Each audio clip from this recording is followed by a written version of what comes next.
just get this part done. Bigfoot, Michigan Rob, thank you for joining us. And Solar Warden, good to see you. And let's see, who else we got here? Meaty Toes is here, so it's a good night every time Meaty Toes is here. And let's see, I think we're caught up. I think we're officially caught up. Right? Oh, Susan Ahern from Provincetown, Massachusetts, one of the most beautiful places in America. Yes, hi Susan, good to see you. What are you doing up so late? Yes, love her. She's got a gorgeous little psychic shop right in the main drag of Provincetown. And she hangs out with great white sharks. We got 30 seconds away before we are going to launch. Jon Sumple is our guest tonight. There he is, everyone. His hair is looking fantastic for like 5:30 in the morning there, or 6 o'clock in the morning. Alien Critter, good to see you. Great way to support this show is through the Super Chat. And if you're new, hit that subscribe button, ring that bell so you know when we are live 7 days a week, starting at 9 p.m. Pacific, midnight Eastern. And thank you to all the veterans out there who listen to our show. Here we go, everyone.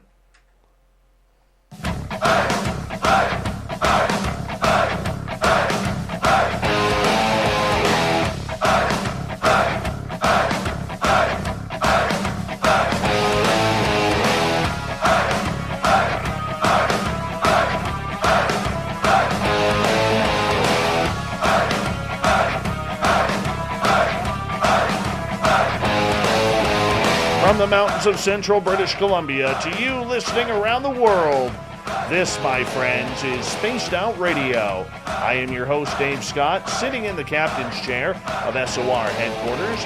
We welcome you to tonight's show on our terrestrial affiliates around North America, digitally on TalkStream Live, Revolution Radio, and KPNL. All of our archives are free by going to youtube.com/Spaced Out Radio. Do old Davey the favor, hit that subscribe button.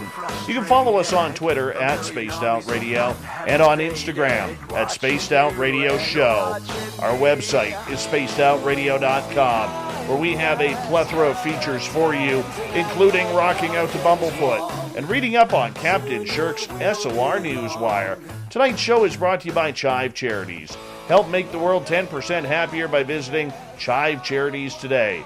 You can find them on our websites. We got a great show for you tonight, as Jon Sumple is one of 3 co-founders of J3 Films, along with partners Jack Roth and Jamie Sernoff. Jon began dabbling in visual storytelling in the late 1980s, submitting videos to the 89 and 90 Fort Lauderdale International Film Festival off-the-wall amateur video contest. Since then, well, he's grown. J3 Films has stepped in to the extraterrestrial realm with their Extraordinary series. Their latest, The Revelations, is about addressing the implications and detailing the origins of ET contact, abductions, and the hybridization program. Every piece of woo that we absolutely love on this show. Jon Sumple, it's been a couple of years since we had you on Spaced Out Radio, but you're a good friend of the show, and thank you so much for waking up early in South Africa to do this show with us tonight here in North America. We really do appreciate it, my friend.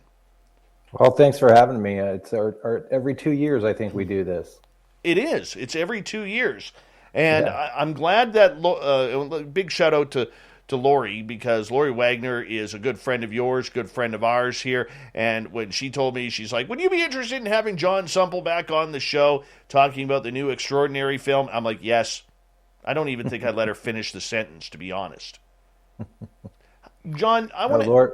Yeah, go ahead, please. Oh, I was going to say, Lori's a big part of our process, too. She's actually executive producer of this film. So we're thrilled that she was willing to play a bigger role, and she's kind of the fourth J, or the 3 J's and an L.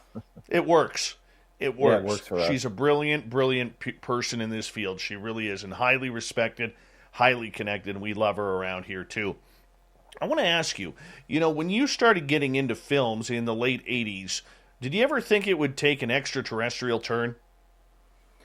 Absolutely not. Not remotely close to that. There was this vision in my head at that time that I was going to move my way into short films, and then eventually into potentially more of a long-form scripted format, but I got waylaid by the paranormal. Jack Roth and I started doing some stuff back in the mid-90s. He actually pulled me into it, had an opportunity to work on a show idea that we developed in, it was like 97. It was called The Hauntings, and it was basically what television became several years later, which is being on location with psychics and with paranormal investigators and capturing situations live. So Most Haunted kind of stole our idea and took it big time several years later. But yeah, at the time when we pitched it, nobody was interested in that format, and lo and behold, we were before our time.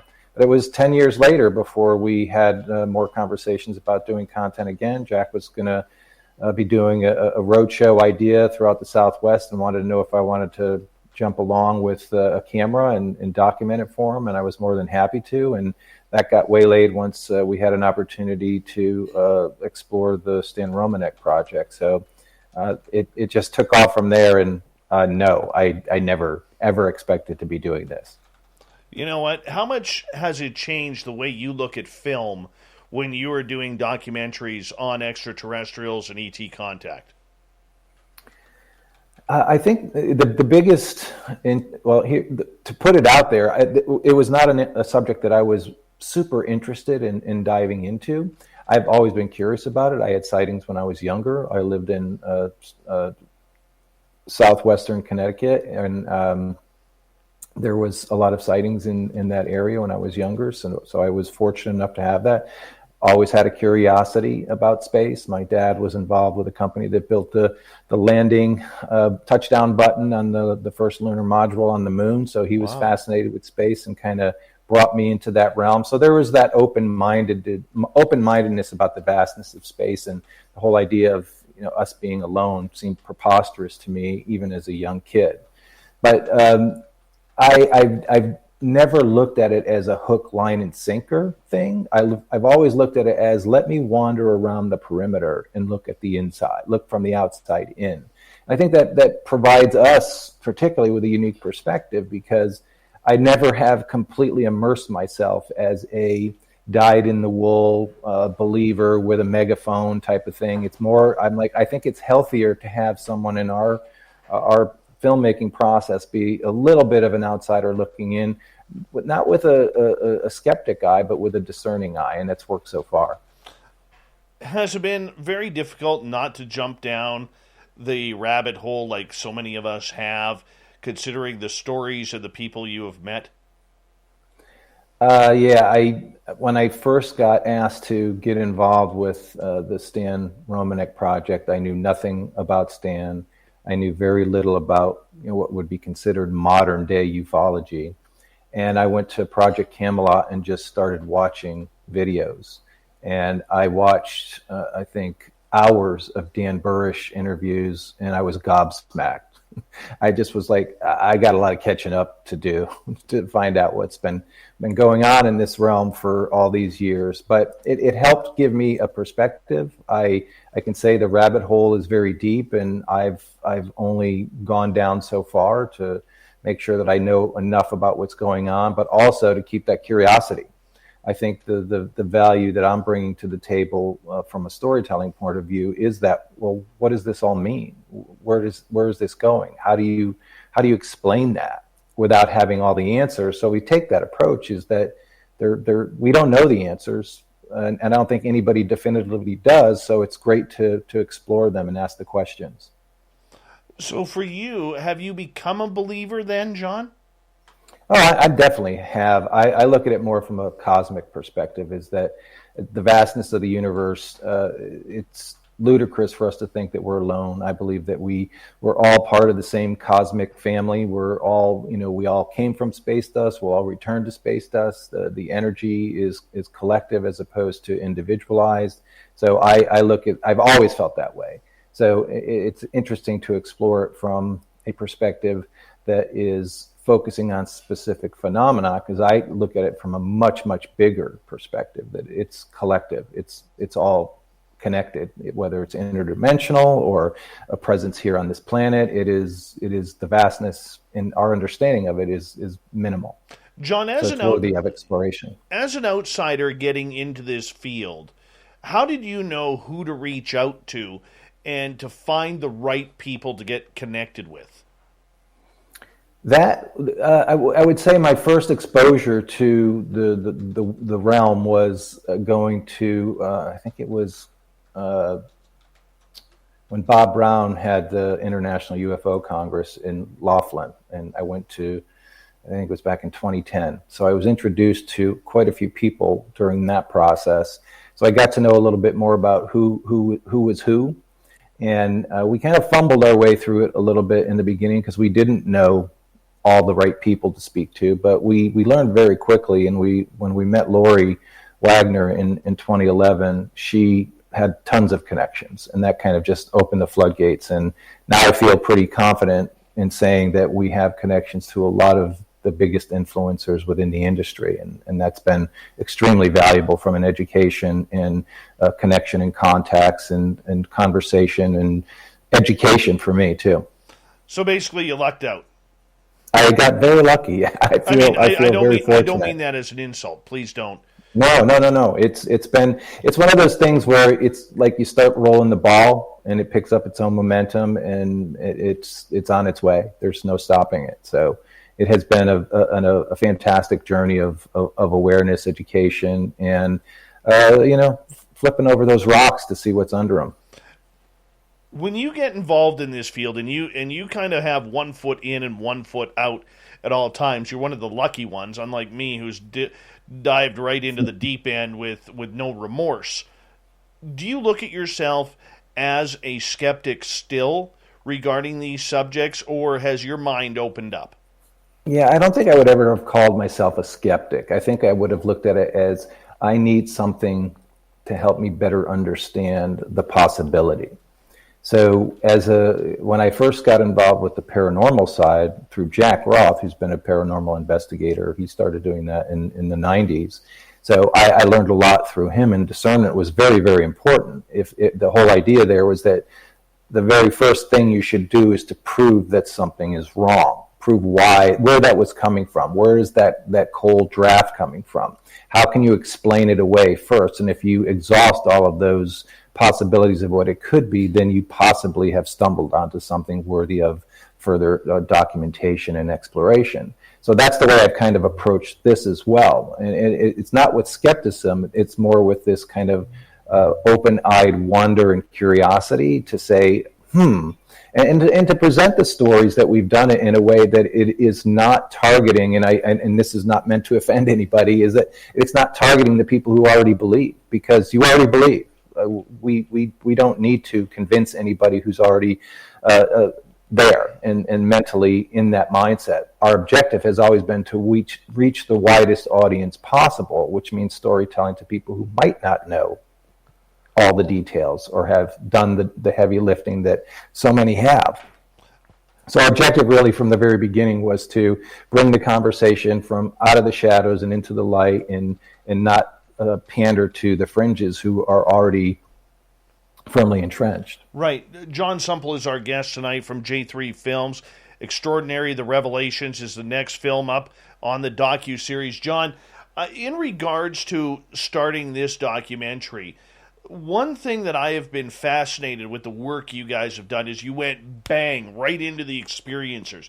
You didn't dabble with, Roswell. You didn't dabble with Area 51. You didn't dabble with Washington, D.C. and the Pentagon.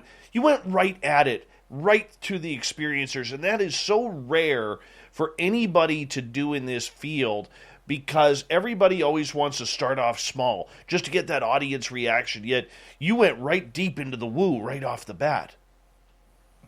Well, and I think the reason why we chose to go into that side and look at it from the perspective is because there's a human element to this that has been completely ignored, in our opinion, that we wanted to make sure that we treated these individuals, these experiencers, these branded lunatics by the extreme skeptics, that they're going through something that anybody who's ever been through some sort of trauma can relate to.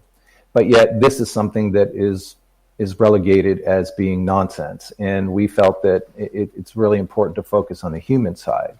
So the first film, the Stan Romanek story, was focused more on an individual's experience, from seeing lights in the sky to having abductions, to be part of hybridization programs, and to move to hybrid children. So that kind of took you through that journey. And going through that process, one of the things that we discovered was that so many people responded to that film and that approach, having the humanistic side, that we received thousands of messages and emails basically saying, thank you for telling this story. I now realize I'm not alone. Thank you. I feel that seeing this means that I'm not crazy, that there's other people out there like me. I mean, just so many messages, and they continue to this day, but that opened the floodgates for us.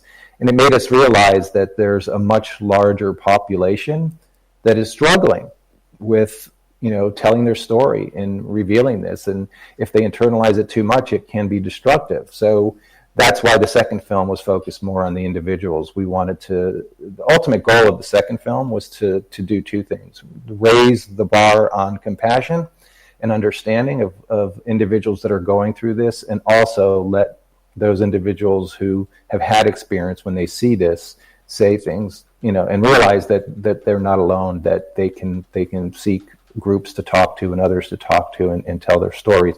And again, to this day, I just got an email yesterday from somebody who said, thank you so much. I just watched the seeding, and it resonated with me so much. I feel like it's opened the doors to what has happened to me, and I'm going to explore it further. And I never would have connected with that at this level had it not been for the film. So many different types of responses over the last 2 years to that film. And it was definitely something that resonated from an emotional point of view, which is ultimately the goal. And I have to say, I know Melinda Leslie's probably watching. Melinda was the heart and soul of the film, and she really drove home the compassion component of the film. And she'll remember this to this day.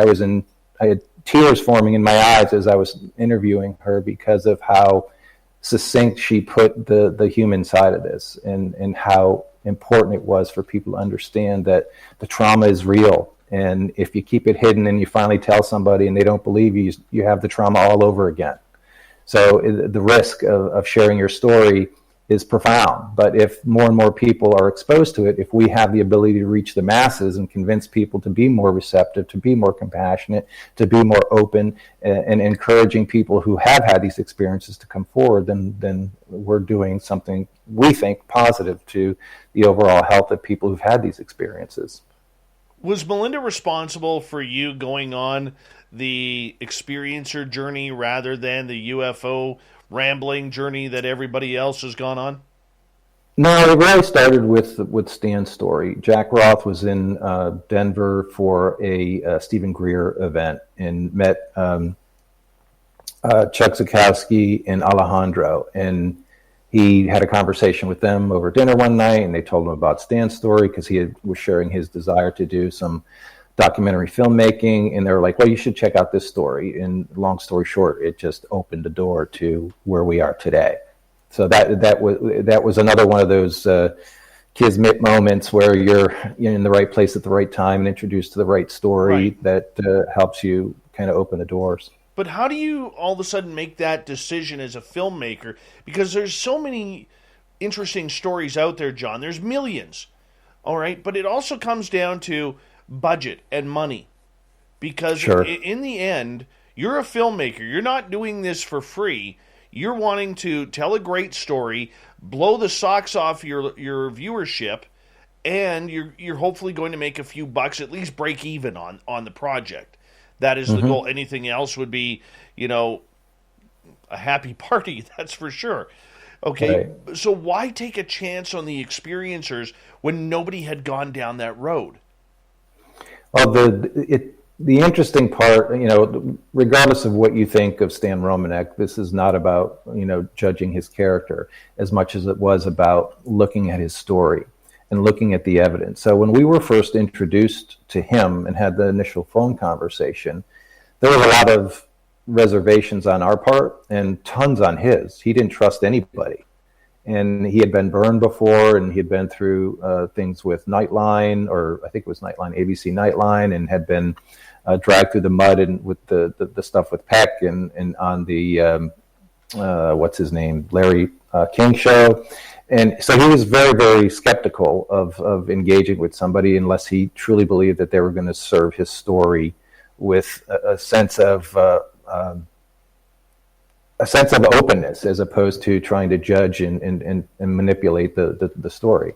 So we spent a lot of time with Stan in phone calls, and we went out to Colorado twice to meet with him and his family and the people that have been involved with his case before we made a decision that we were going to move through with it. And he had to approve us as much as we had to approve him. And after we had a chance to spend a week going through the mounds of evidence that he had, we felt that this was a story worth pursuing. And when we started the interview process, what became very apparent to me was the emotional component, and to spend more time focusing on the emotional impact of being an experiencer as opposed to the phenomena, because there's so much out there about the phenomena, but very little attention is spent to people's emotions and how it impacts their lives.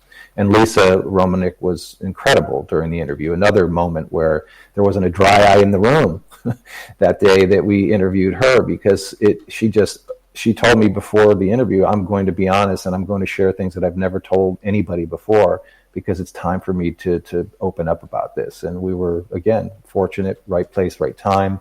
And the level of honesty and emotion that came through in that moment was pure.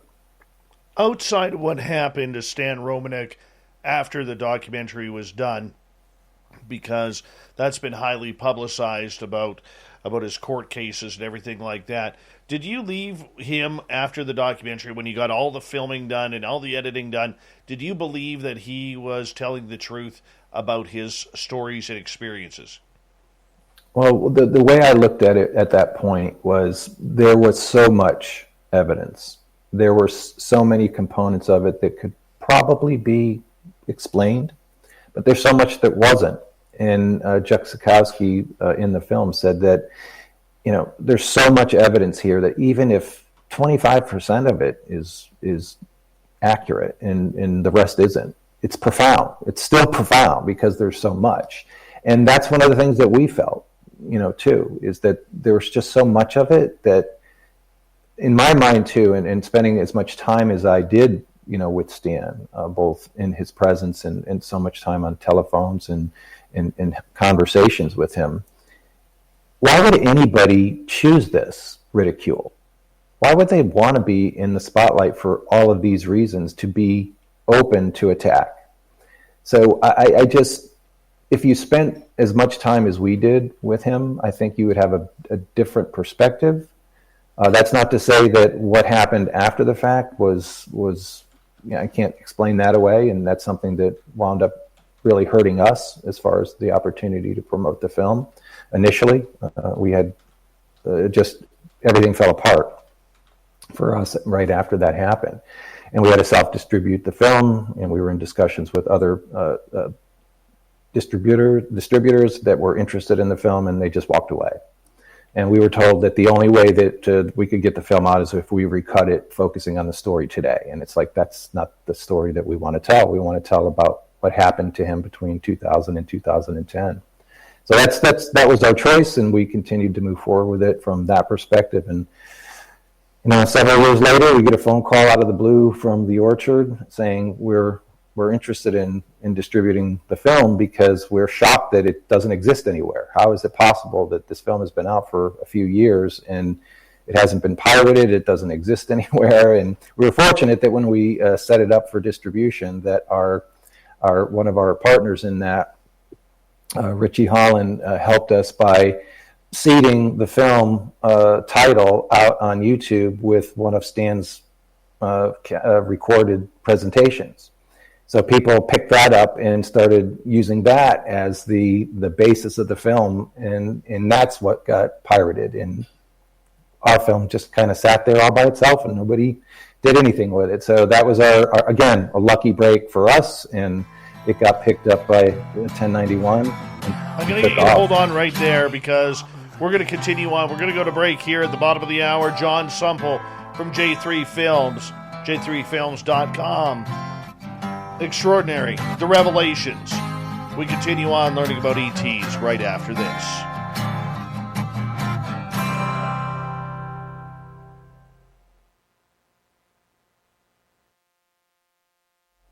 All right, we're clear. We got about 5 minutes here, okay? Okay. Yes. So far, so good? Oh, yeah. Yeah, you've almost cracked a smile twice. It's early. I know. I got woken up this morning. I know exactly how you feel because I got woken up this morning, and I have my alarm usually set for 7:45 to get ready for my daytime job. And I got a call at 6:45 asking if I would go on the radio in Vancouver to talk about space and UFOs and stuff. And I'm like, yeah, like this was out of the blue. I'd never done this radio show before. But, I mean, a person in my position, you can't say no to that, you know? Right. You know, and so apparently because I've talked UFOs on their radio station a couple times now, I know all about Jeff Bezos and everything that he's doing. I didn't even realize he was launching today. And I'm like, you know, so I had to quickly come up with something for that. But yeah, that was an early wake-up call, so I know what you're going through. And well, my phone rang at 2 o'clock. I believe it was that was you. me. 2 a.m. I didn't know my you wife. I didn't know you my were wife over there. launched out of bed like what? That we had no. I was totally disoriented. I didn't know what that sound was. I'm sorry. Well, I didn't shut my ringer off, so that's the reason why. But that's my fault. I'll take blame for that one. No, it's all good. All good. I'll take the blame and apologize to your wife for me if you don't mind. She fell right back to sleep. I didn't, but she did. Yes. Because I had no idea you were over there. If you listen to my first voicemail, I said, I think you're still in California right now. No. That's been a while. Yeah, you're not in California. No, we've been here in Cape Town since just before Christmas. Wow. That is awesome. That is awesome. And you're having fun there? Are you near a lot of wild animals and everything? We actually took some time a couple weeks back and went up to Kenya for a safari, and that was incredible. The best part, anybody who's ever done it can relate to this, especially if they were at the Masai Mara, is that it is vast and you feel so small, so insignificant, and it's incredibly quiet. No airplanes, no cars. You hear nothing but the breeze through the grasses and an occasional bird chirping and maybe a roar of an animal or a stampede of stuff that might be running from a predator. So yeah, it was pretty amazing. Well, Dandy Meyer, our guest from a couple weeks ago, she lives, I believe, in the northern part of South Africa. And she's like, oh yeah, every now and again we got zebras walking down. There's big fences, but sometimes people leave the fence gates open, and it was no surprise. All of a sudden, walk around and there's a lion. There's a wildebeest. She goes, can't go to any lakes around here because they're all filled with crocodiles and venomous snakes. Yeah, we had the one of the camps that we stayed at. We had zebra right outside our tent in the morning eating grass. So it is something that it's mind blowing when you're in that moment. It's really cool. Yeah, that is awesome. Good for you for doing that, though. That's awesome. Just stay. We're stay out of enjoying the our ocean. time. Stay out of the ocean. There's a lot of great whites around there. Yeah, there is. It's well, they have the expeditions where you can go down in a shark cage and meet the great whites. I'm good. I'll be like, no, I'm good. I'm up here. When I was a little short story, when I was a kid, I wanted to be Jacques Cousteau. I loved Jacques Cousteau. I watched every Nova program that he was on. And I was at 11 years old, I was already looking into universities for oceanography. I was doing my research as an 11-year-old then. And then I went and saw Jaws when I was 12, and that changed everything. Yeah. I was like, I ain't doing that. No, there's no need. Can't even go in a river because the hippos, the crocs, or the damn bull sharks coming up will get you. I took wide circles around puddles after seeing that movie. Yeah. When I was 12. Yeah. I was 7. My sisters forced me to watch it at 7. Horrible sisters. But I know the feeling. Oh, terrible. I'm not going into the cage. And then we had our guest last night, a guy named Max Hawthorne. He doesn't believe that Megalodon is still alive, but he believes there is this hybrid mega shark that is out there that is really, really big, like 25 to 35 feet. That's causing a big shark. Yeah. I'm not going in the ocean. Fuck that. Pardon my language. But all right. Stay away. I'm going to get you to hold on right there. Big thank you to Minister Elaine, Kat, Apollo, Fapster, and Chad for the super chats. Here we go, everyone.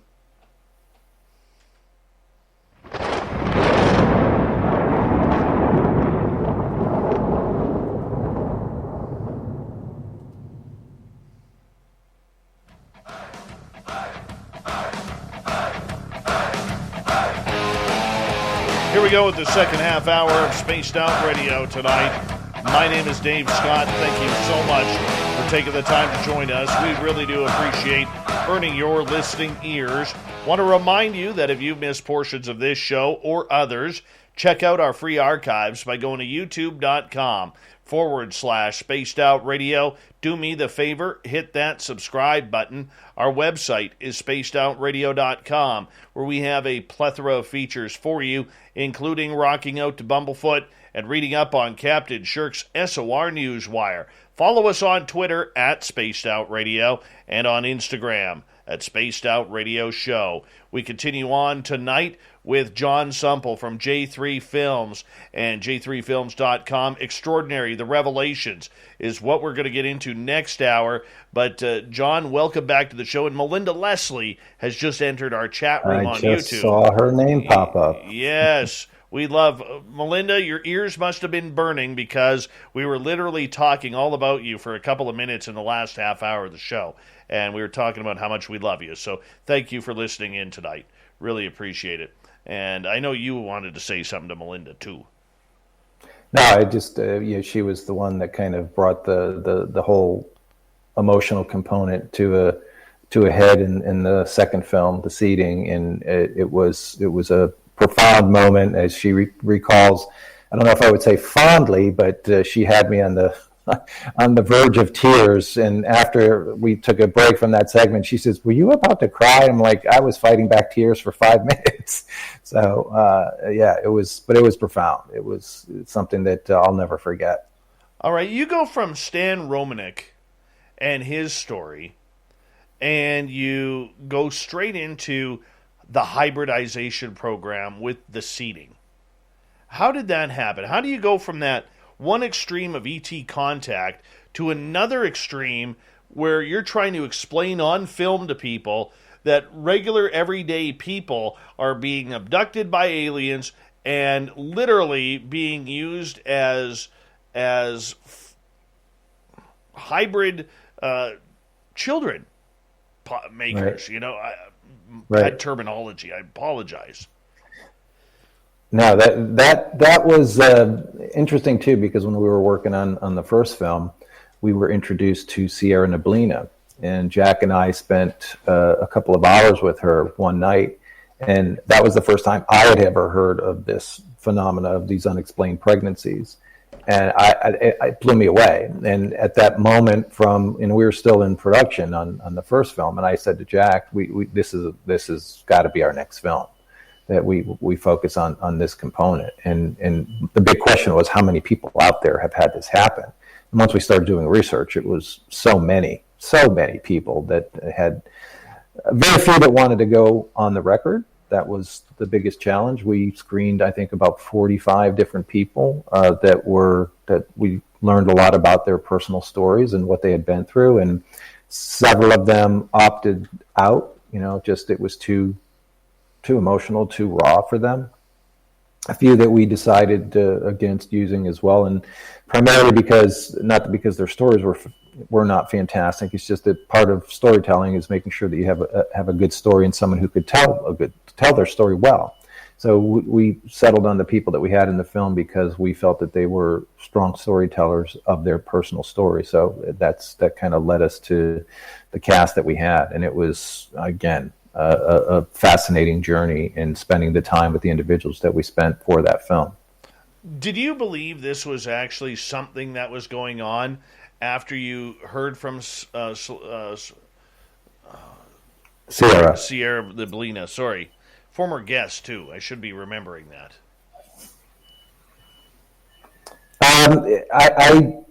I had no space in my head for that concept until she talked about it that night. So then it became, a curiosity of, well, how prevalent is this?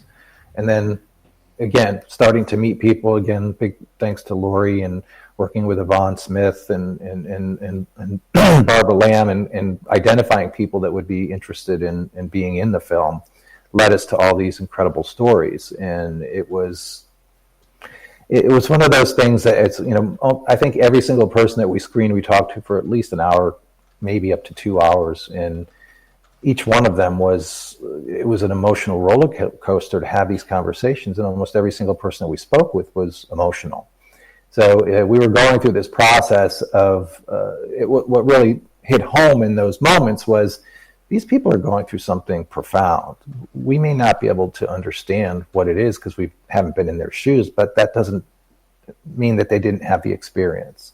And that became kind of a big part of that film was just because we can't explain it, we don't feel it, doesn't mean it didn't happen to us. I said this during the promotions that we did for the film then, was we know people who go through profound experiences. Melinda talked about it in the film. They go through cancer. They have deaths in the family. They have brutal breakups with relationships, and we'll be there for them. We help them get through that. We may not be able to relate to it, but we're there for them.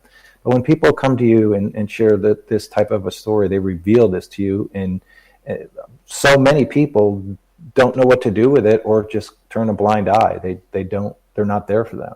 So that was very important and involved during the process of making the film, that the heart and soul of the film was being compassionate. What was your biggest learning lesson from the seeding? I think there was several. I think the biggest lesson that I learned was that once people feel comfortable talking about their story amongst other people who have shared experiences, it's a family. They might not even know each other until the moment they're put in the same room or on the same phone call. But then when all of these commonalities are present, they connect very, very quickly. And I think that what we hoped that would happen is that as people who've had experiences saw the film, they would be compelled to find their little circle of family and friendships that could evolve, and support can be provided through people who have been through what they've been through or who understand or are compassionate people as well. So and we definitely experienced that when we saw the response to the film. So many people responded saying, "Thank you so much. I'm now looking for someone that could regress me. I'm now talking to friends," and part of it too is family members. It's a generational thing, and several people that we talked to said, as a result of what I saw, I started having conversations with family members and found out all of this stuff that I knew nothing about, and now it helps me better understand what's been happening to me. So again, that's why I think we do what we do, is because we know that it has an impact on the individuals who watch the films. I remember talking to Geraldine Orozco about this and other experiences that she has. And one of the toughest parts when it gets to anything like you did with Extraordinary the Seeding is finding men to talk about it, because men are supposed to be rough, gruff, tough, not allowed to be raped or pillaged by some menial extraterrestrial, and that what was happening. Did you find a very tough time finding men who wanted to participate in this? Yeah, for that very reason, and a few of the people that we did speak to felt broken as a result of that. And once, they put on the veneer of being strong, but when you get them in the quiet moment and they talk about it, it's a debilitating experience for them. And that's not to say that it's not for women either. I think it is, but for whatever reason, for the way that we project in society that men are strong and they need to be able to stand up for that type of stuff, I completely disagree. I think that we're all going through the human experience in our own individual ways. And when we have speed bumps or massive, transformations, we should be able to discuss those. And if we've helped encourage that a little bit, I think that's a good thing. But finding the male counterparts was indeed a challenge. And Rob Fullington wound up being a good fit because his was more about consciousness, and that could have been a whole nother film in and of itself. But I think the message with that was that the hybridization programs aren't just traditional egg and seed type of things. There's other ways that there's DNA capture, there's consciousness transformation and sharing, so many more different channels that we didn't explore in the film or give as much bandwidth to, because you only have a limited amount of time. But I think we scratched the surface a little bit with Rob's story. What would be your message to people who've experienced what people have experienced, what you filmed with the seeding? Two things is that you're not alone. You're definitely not alone. We're talking hundreds of thousands, if not millions, of people who've been through the same thing that you've been through. And the other thing would be to don't keep it inside. If it's tearing you apart, if it's something that you feel like you need answers to, find somebody. And we have on our website, j3films.com, there's a support page that was made specifically after that film, with a list of the people that are in the film and also a list of other support groups and therapists that can help with that. So if there's anybody out there that feels like they need a resource to turn to, we provide quite a few names and connections on our website. That's very cool. Now, I want to save the revelations for the next hour, and I just want to kind of continue on this road for a second. For those who don't know about the hybridization program that is in Extraordinary the Seeding, could you maybe take a couple of minutes to break that down for people? Well, there's a couple of the simplest approach is that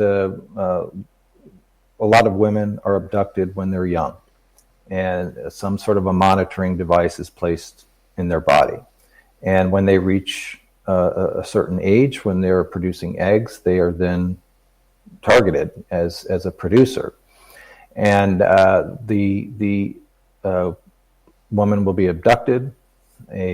Some sort of fertilization process can occur. With the people we talked to, there were physical penetration, impregnation processes, along with more, I would say, intro, or what's the word?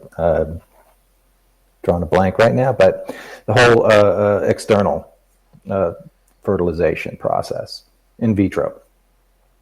So the women are then impregnated and brought back after they've been abducted, and they're allowed to gestate the child to a certain age, and then they're abducted again. The child is then removed, and they're brought back, and they basically wake up and it's missing. And every single one of the women that we spoke to, both in the film and outside of the film, said that they knew that it wasn't a miscarriage. There was no evidence of a miscarriage. It was just gone.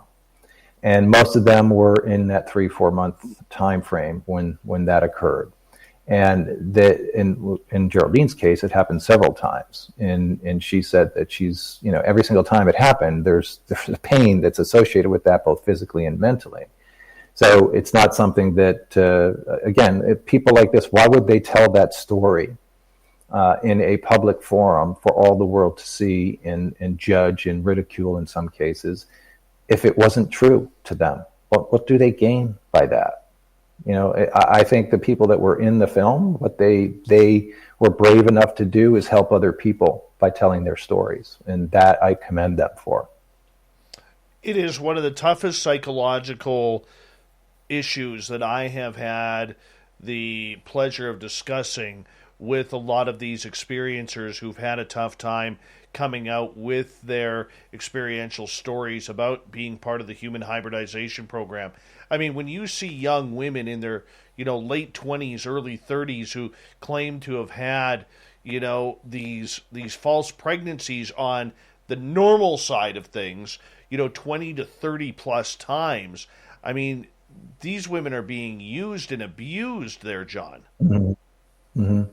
Well, one of the things that we were unfortunately not able to do is get a physician to go on the record, but we did get close with a couple of people, and the ones that we did speak to did acknowledge that they had witnessed these type of events. They had patients who had been through this. But the challenge with somebody who's in the medical field is that it is a death knell to their practice if they were to go on the record with something like this. So we started looking for people who were older, that might be towards the end of their careers or retired, and seeing if they were willing to go on the record. And we had a couple of leads that just didn't pan out. People bailed. It was the hardest part, to be honest with you, of making the film, because we felt it was important to have that side of the equation represented in the film, but we couldn't get anybody to go on the record. Do you think that's going to change with what's happened recently with all the UFO talk coming out of Washington, D.C. and the Pentagon? I think there already has been a change. I think that, and that's a great kind of segue into a little bit about the film that we're doing now, is that there's such a preponderance of evidence and a preponderance or willingness of governments to share more readily the information that has been at their disposal for decades. And I think what we're starting to see now is that the information is intentionally being released because it's softening, the globe, the inhabitants of the globe, to the idea that we are not alone. And I think that it's intentional. I think that it is, and that's a big part of what this film talks about, is what's happening right now and how things are being released and why they're being released at this time. How will that affect the way that you do not only Revelations, but future films as well?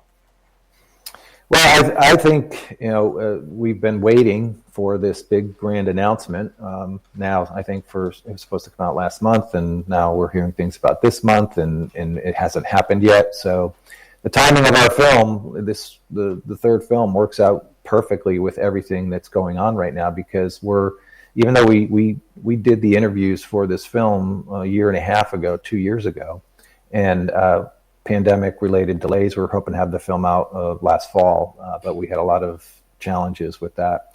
I think that from a timing point of view, though, it's set up very nicely for the storytelling that we're going to be sharing, because what we were learning back then is coming to fruition now. And it is, I think, the timing of all of this release of information is, you should be scratching your head, if you're not already, wondering why now.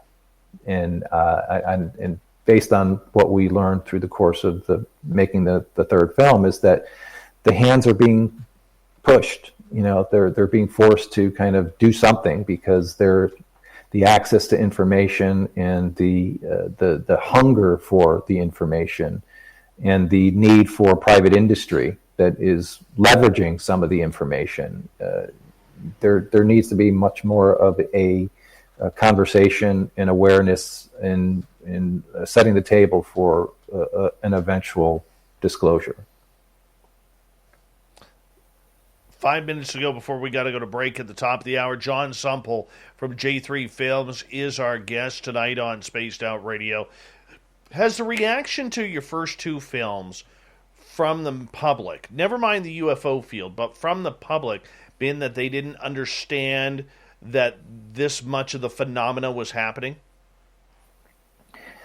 I think because we intentionally made a film that was accessible to the masses, that the storytelling is something that emotional storytelling resonates with anybody. It's your choice about what you believe, and our intention was to get it to a point where the people who may not have thought a lot about it would think a little bit deeper. The people who were not exposed to it at all would have questions, and we've seen that. We've had that experience. So I think that that it is having an impact on people and their consciousness and their awareness. And it might not necessarily be, everyday water cooler conversation, but I think it's seeping into the consciousness in a way that it never has before. When you look back at the way that it was presented in the media from the 40s all the way through, I would say even 5 to 7 years ago, it was always perceived as something that was hokey. Whenever the word, and Nick Pope talks about this in the third film, is that the word flying saucer was intentionally used because it could be easily looked at as something that was discredited. So flying saucers had kind of a negative annotation to it. So that's why the media and that's why governments used it, because they know it had a sense of kind of tinfoil hat to it. So it was intentional.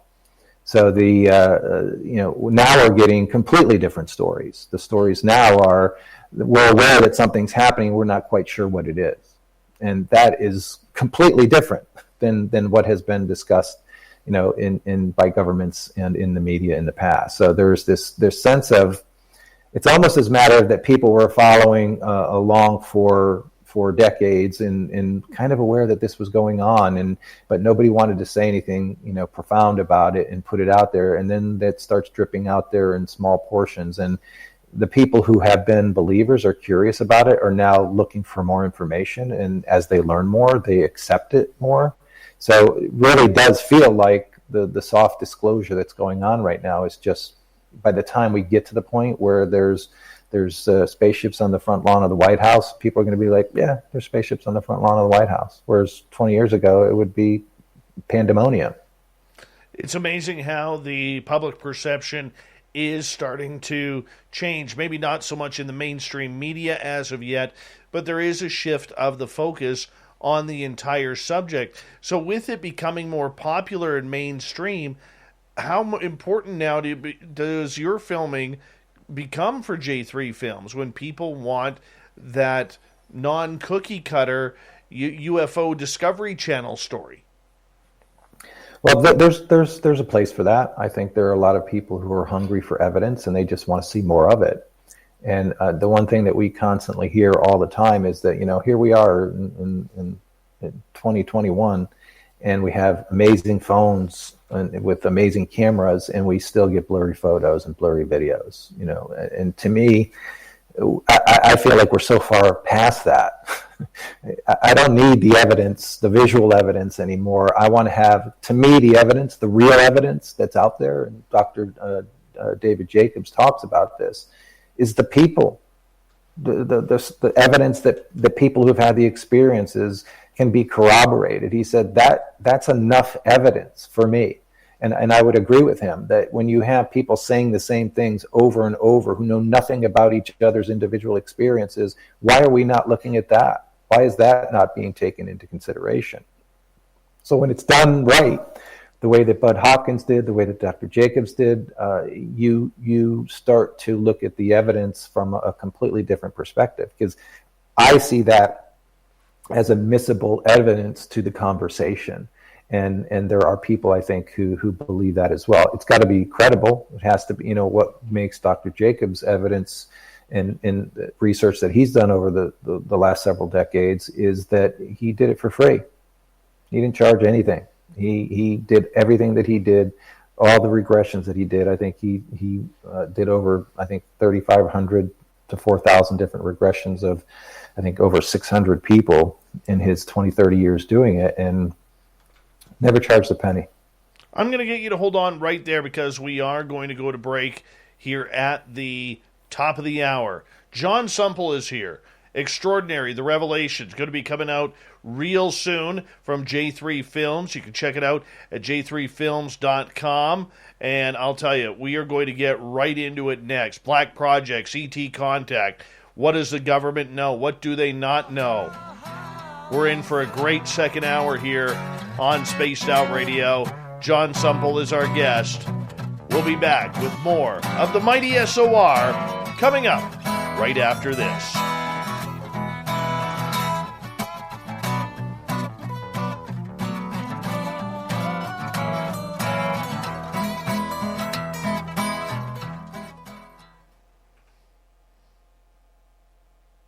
All right, I'm going to put you on mute. We got about 6 minutes, and I'm just going to run my dogs out, okay? Okay, I'm going to run to the restroom. Be right back. All right, people, be right back. Don't go anywhere. Radio show happening. And I like my shirt.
All right, give me 2 seconds here. Get you back here. Couldn't have timed that more perfectly. We both sat down at the exact same time. No kidding. Oh, hey, Clam. How are you? Great engagement with your audience, too. It's great. Thank you. Right now there's 157 people watching live, 155 on YouTube. That's great. Yeah. Thank you. Well, let's do a little while we're waiting here. How many people out there have had experiences? Just kind of the majority. Give a thumbs up.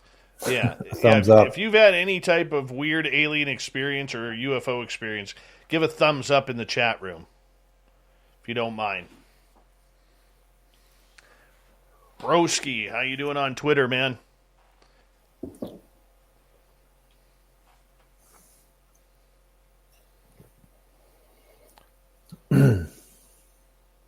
And here come the thumbs up. Hi, Here they come. Greco, Opa to you, my friend. How are you? We've got about 1 minute. Okay. And I would say that with all those thumbs up, it's this community is what is important, I think, is to have this space and have the opportunity to listen and talk and engage, even if it's just a chat. It definitely helps. That's one thing that some of the people that we spoke to that didn't wind up in the film, the isolation was so profound and so sad. Right. And it was something that we felt we have to give people out there who are not ready to talk yet hope. Absolutely. I'm going to get you to hold on. I'm going to get you to hold on because we got 10 seconds to go. Thank you for the super chats to Cat Chaser, Minister Elaine, Apollo, Fabster, and Chad. Hi, Bob Birkins. How are you? Travis DeLuca, 416 Data Derivations. How are you doing? You're listening to Spaced Out Radio with Dave Scott. Follow Dave on Twitter at Spaced Out Radio and on Facebook, Spaced Out Radio Show. Hour number 2 of Spaced Out Radio is now underway. My name is Dave Scott. Thank you so much for taking the time to join us. Really do appreciate earning your listening ears wherever you are on this beautiful planet we call Earth. Thank you to everyone tuning us in on our terrestrial affiliates around North America and digitally on TalkStream Live, Revolution Radio, and KPNL. All of our archives are free by going to youtube.com/Spaced Out Radio. Just do me the favor, hit that subscribe button. The Desert Clam has set the password for tonight in the SOR Space Travelers Club. Gomphiasis. Gomphiasis is your password. Use it wisely, space travelers, as the Clam sets the password each and every night right here on Spaced Out Radio. Our website is spacedoutradio.com, where we have a plethora of features for you, including rocking out to Bumblefoot and reading up on Captain Shirk's SOR Newswire. Follow us on Twitter at Spaced Out Radio and on Instagram at Spaced Out Radio Show. We continue on tonight from J3 Films and j3films.com and the extraordinary series. Jon Sumple is with us, and we are going to get into his brand new documentary that's about to be released very, very soon called The Revelation. John, welcome back. Thank you for having me. It's been fun so far. Look forward to continuing the conversation. When is The Revelation going to be released? Well, we're in final stages of post-production right now. We have some target timeframes to hit in order to release this year. So we're not quite at a point where we can say here's the date.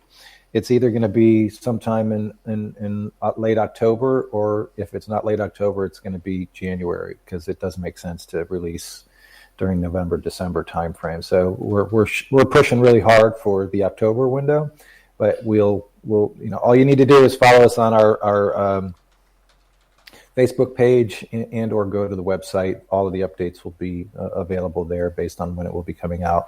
We will have a trailer soon to release for the film, and I think that will help kind of stoke the fires a little bit and give a little sneak peek as to who we have in the film and what they'll be talking about. So what are we getting into with The Revelation?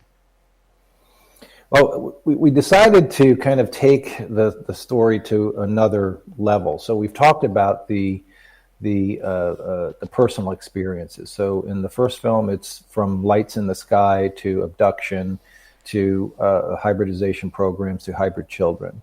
Then the second film focuses more on the hybridization programs and hybrids among us, and the personal and emotional connection to that.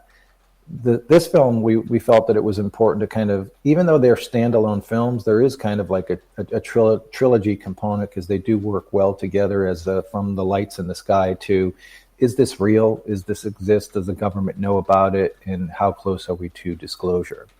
So the film is broken up into three primary parts. The first part is a historical perspective, a brief introduction into the history of the phenomena. There's plenty of shows out there that dive into it much, much deeper than we ever will, but we wanted to set the table with the fact that this has been happening, and it's been happening for a long time. There's documented evidence.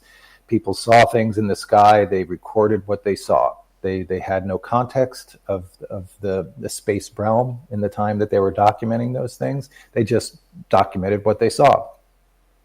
Then we move into the second act of the film, focuses on the belief paradigms and the different structures. And the point of this section is to say that even though you might not believe in the same construct, you do believe in the foundational elements, which is abductions and hybridization programs and propagation of the species, or an evolution of the species, so to speak. But the three paradigms that we focus on in that part is colonization, and Dr. Jacobs leads that conversation. Mary Rodwell leads the conversation into more of the ascension paradigm. And then we end with the biblical narrative with L.A. Marzulli and Timothy Alberino. So that's the middle act of the film. And again, three very, very different belief structures, but all believe in the same premises, underlying premises.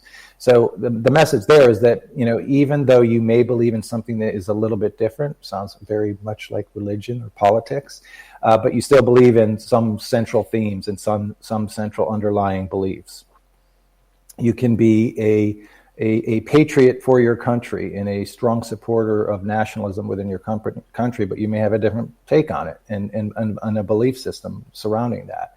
And that's really the point we're trying to make there, is that we're all rowing in the same direction. We just might believe that and understand it a little bit differently. That doesn't discredit the fact that the underlying message is the same. So let's not lose sight of the fact that underlying message is the same.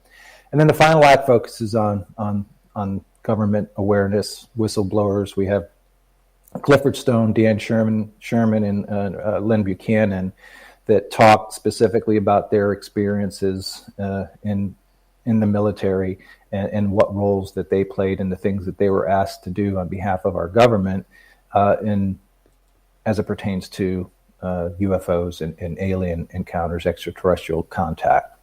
So kind of the arc of the film is it's been happening for a long, long time. There's a lot of belief around it, some varieties of beliefs. The government is well aware of it. And where are we right now? How close are we to this being revealed? And the film kind of comes to the conclusion that, we're not alone, and that we are as close to disclosure as we've ever been before. And there's even a comment made that if what's happening right now is the admission of UAPs as being an acknowledgement, then we're already there. It's already happened. But it's been done in such a way that it's not some grand announcement. We're just being led into the belief paradigm by design. Why do you think that is, that there is some narrative that is going on regarding this? I think a lot of the research that we did and looking back at some of the things and how they've been presented is that there was always this fear that the public was not ready to learn the truth. And I guess the message there is, well, who gets to decide that? Who's the keeper of our awareness and our ability to deal with the realities? I would say that everybody who's watching and listening to this show right now has a mindset that we're like, bring it on. We're ready. We've been ready. We know it's happening. So who are you protecting? If 50% of the population believes in this, global population, it's probably even higher than that. What are we afraid of? That we're not in control? And that's probably the biggest issue, is who winds up being in control when we're part of a galactic community. The powers of this planet lose control when there's an acknowledgement that there's something else out there that might be bigger and more powerful and more controlling than we are. See, I am in the belief that the public is not ready. And a few reasons why. I think COVID-19 has been an incredible test on people's strengths, their weaknesses, and what they will put up with and what they won't. The way that people were acting towards each other, whether it was in the malls hoarding toilet paper or milk or meat, or whether it was blowing up at people on social media, and some of the questions that people were offended that people wanted to ask. And I think COVID-19 was an absolute, and has been an absolute eye-opener for how the majority of the public on this planet, never mind Canada or the U.S. or South Africa where you are, where they are going to, how people are going to react. And I don't think it's been favorable. Now, if you all of a sudden throw in the fact that there are extraterrestrials here already at clear present times, and they are now going to show themselves, I can just imagine what the public is going to do. Because we also have to remember that the majority of the population on this planet still prays to a religious deity, no matter what that deity is. And a lot of the good books out there do claim and have been read as anything coming from space is either demonic or the start of Armageddon. Never mind what's going to happen to the economics of the world. Well, I think my perspective, and this is my personal belief as opposed to something that's portrayed in the film or in any of the research that we've done. It's my personal belief is that we're all from the same source. We're all one anyway, and we're just going to be led to an awareness that is more unifying as a result of this, that gets us to a belief system that is outside of the bubble that we've been led to believe. There's a big control mechanism with this that is, it's much easier for the masses to be led down a desired path when they're controlled. Religion does this. I'm sorry if I offend anybody with that, but religion is primarily a control mechanism. Governments control mechanisms, propaganda, news media, control mechanisms. They're whether they're led by a government or by the owners of the institutions. So I have a perspective as well that we have a tendency to be focused on our present moment and how we deal with that present moment. But I would just say, if we look over the history of this planet, there have been disasters far worse than this pandemic, and we have survived. We have come to believe in different awarenesses as a result of the evolution of knowledge. One story that really kind of gave this put this in perspective for me is my wife and I were traveling in Peru. We were in Peru for about 5.5 months, and we spent a lot of time learning about the Incan culture, and did a lot of exploration and travel with people who were very knowledgeable. And one of the things that we learned was that when the conquistadors arrived in the Americas, in Central and South America, and they encountered what they encountered, and they reported it back to the motherland in Europe, it was perceived at that time as if aliens existed. That this is impossible, that these cultures exist. How could these cultures exist doing what they're doing? It was looked at in the old world in a way that we would look at aliens landing and showing up on the planet. Where did they come from? How is this? How could we not know about this? How do these people exist? So that gave me such a profound perspective, because I was in that moment and talking to people who had experienced that, and talking to people whose great grandparents through oral history had told the stories that they were not as profoundly impacted, other than the health issues that came with it. The arrival of the conquistadors brought disease with them, but they were not as shocked by the arrival. They had prophetic situations where they believed it was going to happen. But the message getting back to the masses in Europe was that this is impossible. How can this be? So we've been through it before as a humanity, and I think we'll go through it again in a very similar way, because our eyes are opening to worlds and ideas and dimensions that we do not comprehend today. That doesn't mean they don't exist. So how do we open up the eyes of people who are still questioning the phenomena? Well, having opportunities to have these discussions in a way that isn't just pandering or isn't just about the phenomena. I think there's a tremendous amount of focus on the phenomena, because that gets ratings, that gets attention. But having conversations that are a little bit more on the intellectual and spiritual and why we're all here perspective, it definitely helps with that. We're talking about a planet of 8-9 billion people are on our way to that, and that's not going to happen overnight. And the mechanisms of control, religion in particular, and governments with their unique ways of controlling their constituents, that has a huge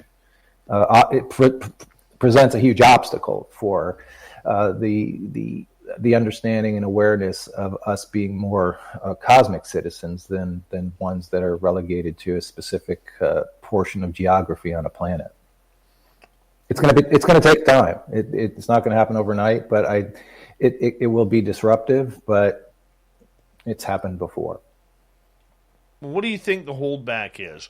Because with this current disclosure movement that we are seeing, we've seen it kind of broken up to the fact that we don't know where they're coming from. It could be Russia, it could be China. We got all these weird videos. Now the government is admitting, almost kind of starting off of phase 2. When does phase 3 begin, in your opinion, where we're actually going to get into the conversation about aliens?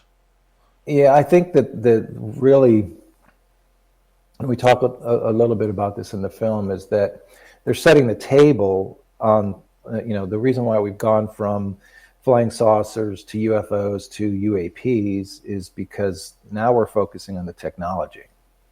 We're not focusing on the operators. We're focusing on the technology. And the technology is present.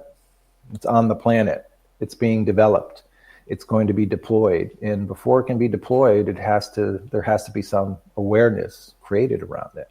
So I think it's very much orchestrated in the way it's being delivered. The messages are being delivered, and I think that it is setting the table for what would be labeled as soft disclosure that will eventually lead to a more revelatory exposure to a presence beyond what we know today. And what is that? That's the thing that I don't know. I have no idea. Is it dimensional? Is it physical? Is it spiritual? Is it energy? I don't know. And that's one thing that I don't think the answers have been revealed in that form. And I think that at the end of the day, I think it will be more energetic than anything. And that's something that everybody can connect to.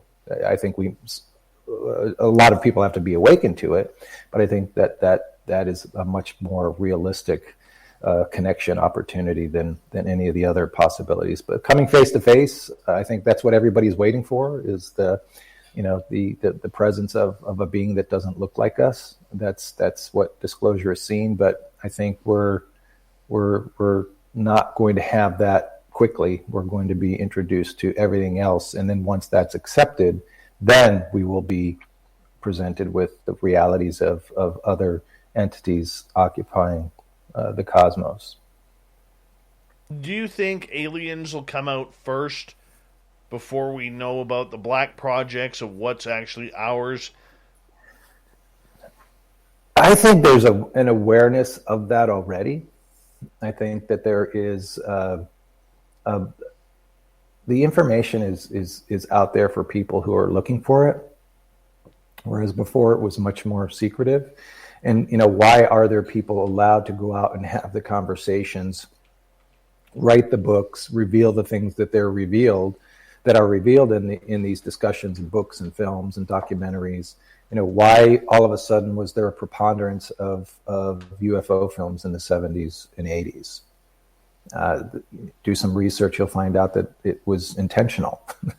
It was intended to be, let's show the bad side, because then that's just kind of like preparing people for what it might be, but it might be much softer than that. So there's so much information out there. It's just a matter of looking for it. I think we're closer to accepting the reality than we are looking for it. I think people are ready for it.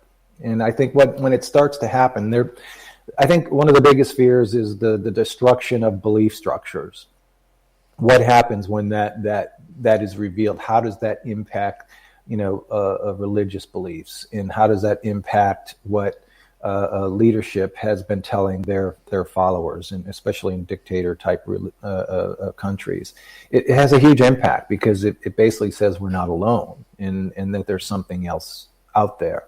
And I've been to Sacsayhuaman, and I've been to different places throughout Peru and Ecuador that just scratch your head. There's just no way.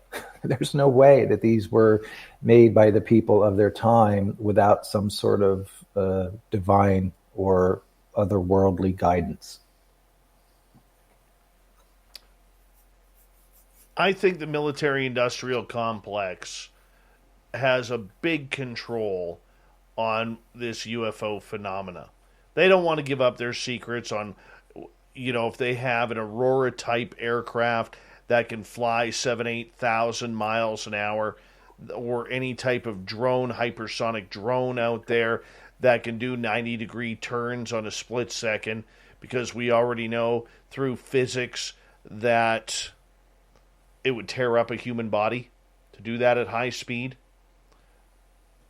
Do you think that the military is the one calling the shots on this? We got 2 minutes. Yeah, it's explored a little bit in the film that it is placed in gray projects, which basically allows that to be a government-controlled but placed in the private sector, and that protects it. So really the big question is, who is in control? Is it the private sector, or is it the government? And I think that's something that will be very, very difficult for us to unravel and truly understand all of the layers of this. It is incredible. The government is not the government. You have to be careful in how you say that. It's done a very good job of creating and protecting these secrets, because they're embedded not in the military, but in the public sector. True. We learned that with Robert Bigelow. Mm-hmm. Mm-hmm. When he was given that money from the ATIP program to start studying this, we knew that he was hiding it. We knew that he was buying into MUFON. We know that he was buying up UFO websites to try and get as much information archived as possible. We know there's a trend on this. Mm-hmm. Now, and I think that there's the component of this that is, there's going to be that, there's a line in the film that the skeptics have to be right all the time. The believers have to be right just once. And that one time is going to be a catalyst for significant change. And that moment hasn't happened yet.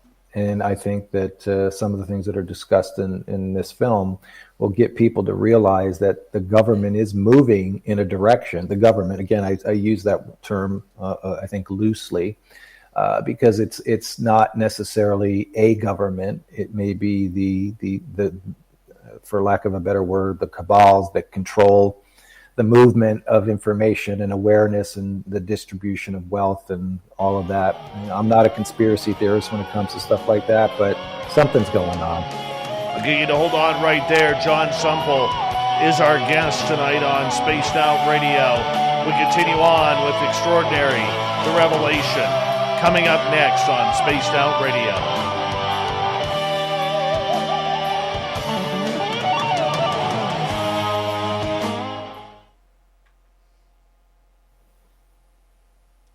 Flying on by here.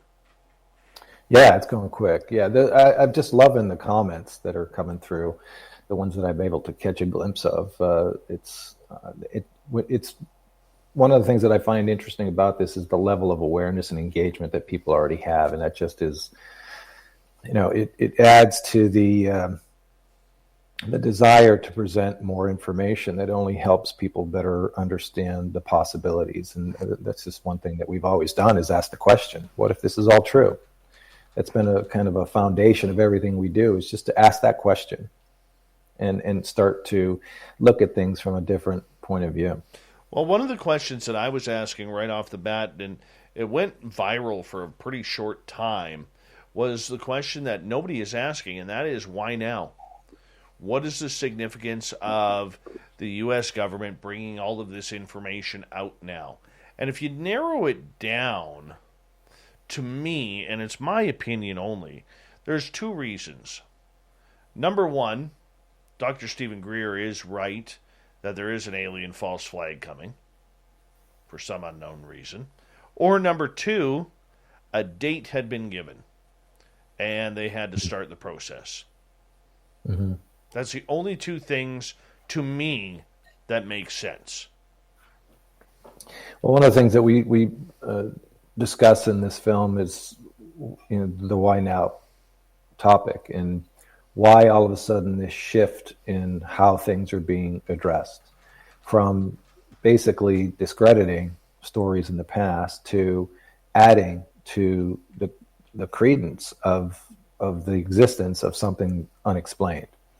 And it dates back to some of the things that were happening in 2014. And Nick Pope talks about this, saying in 2014, something happened, something changed. The narrative has changed significantly as a result of some event that has happened. Why? Why is it happening now? And he said, all evidence points to a soft disclosure that we're leading,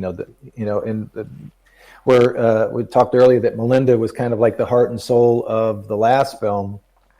I wouldn't say that Nick is the heart and soul of this film, but Nick adds the intellectual component to this that really drives home what people need to be thinking about as they look at this. And it's the words that are used and how it's being presented. He has a significant discussion in the film about words matter and what he looks for now in the words that are being used. He said, because I sat in that seat when I was the Minister of Defense in the UFO side for the British intelligence, he said, I used those words. I manipulated those words. I did everything that is discussed today, but they're using different words. And he said, this is critically important in how things are being discussed today. Interesting.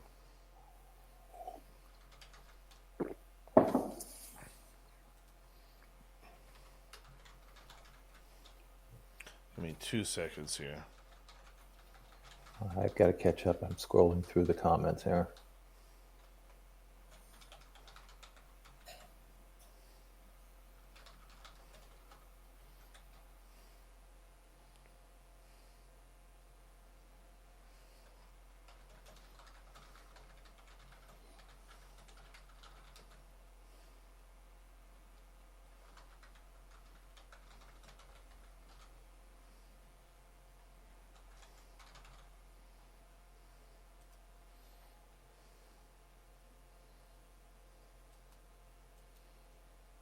by the way, casual conversation with the lovely and talented Gloria and whoever the A is. I subscribe to your channel. Since you're here all the time, I subscribe to your channel. That's only fair.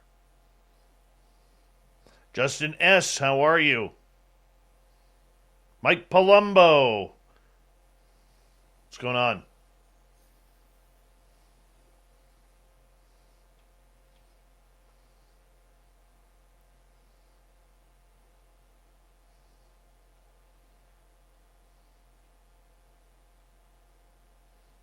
You caught up yet there, John?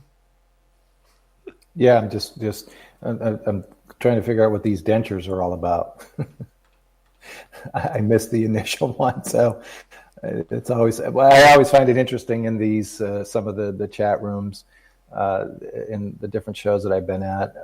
It's a social event for a lot of people, and there's a couple of shows that I've been on in the past where I'm like, are they even paying attention to the show? I don't think so. Because they're fully engaged in separate conversations. Hold on, my friend. It's good though. Get you to hold on right there because we're going to get going here.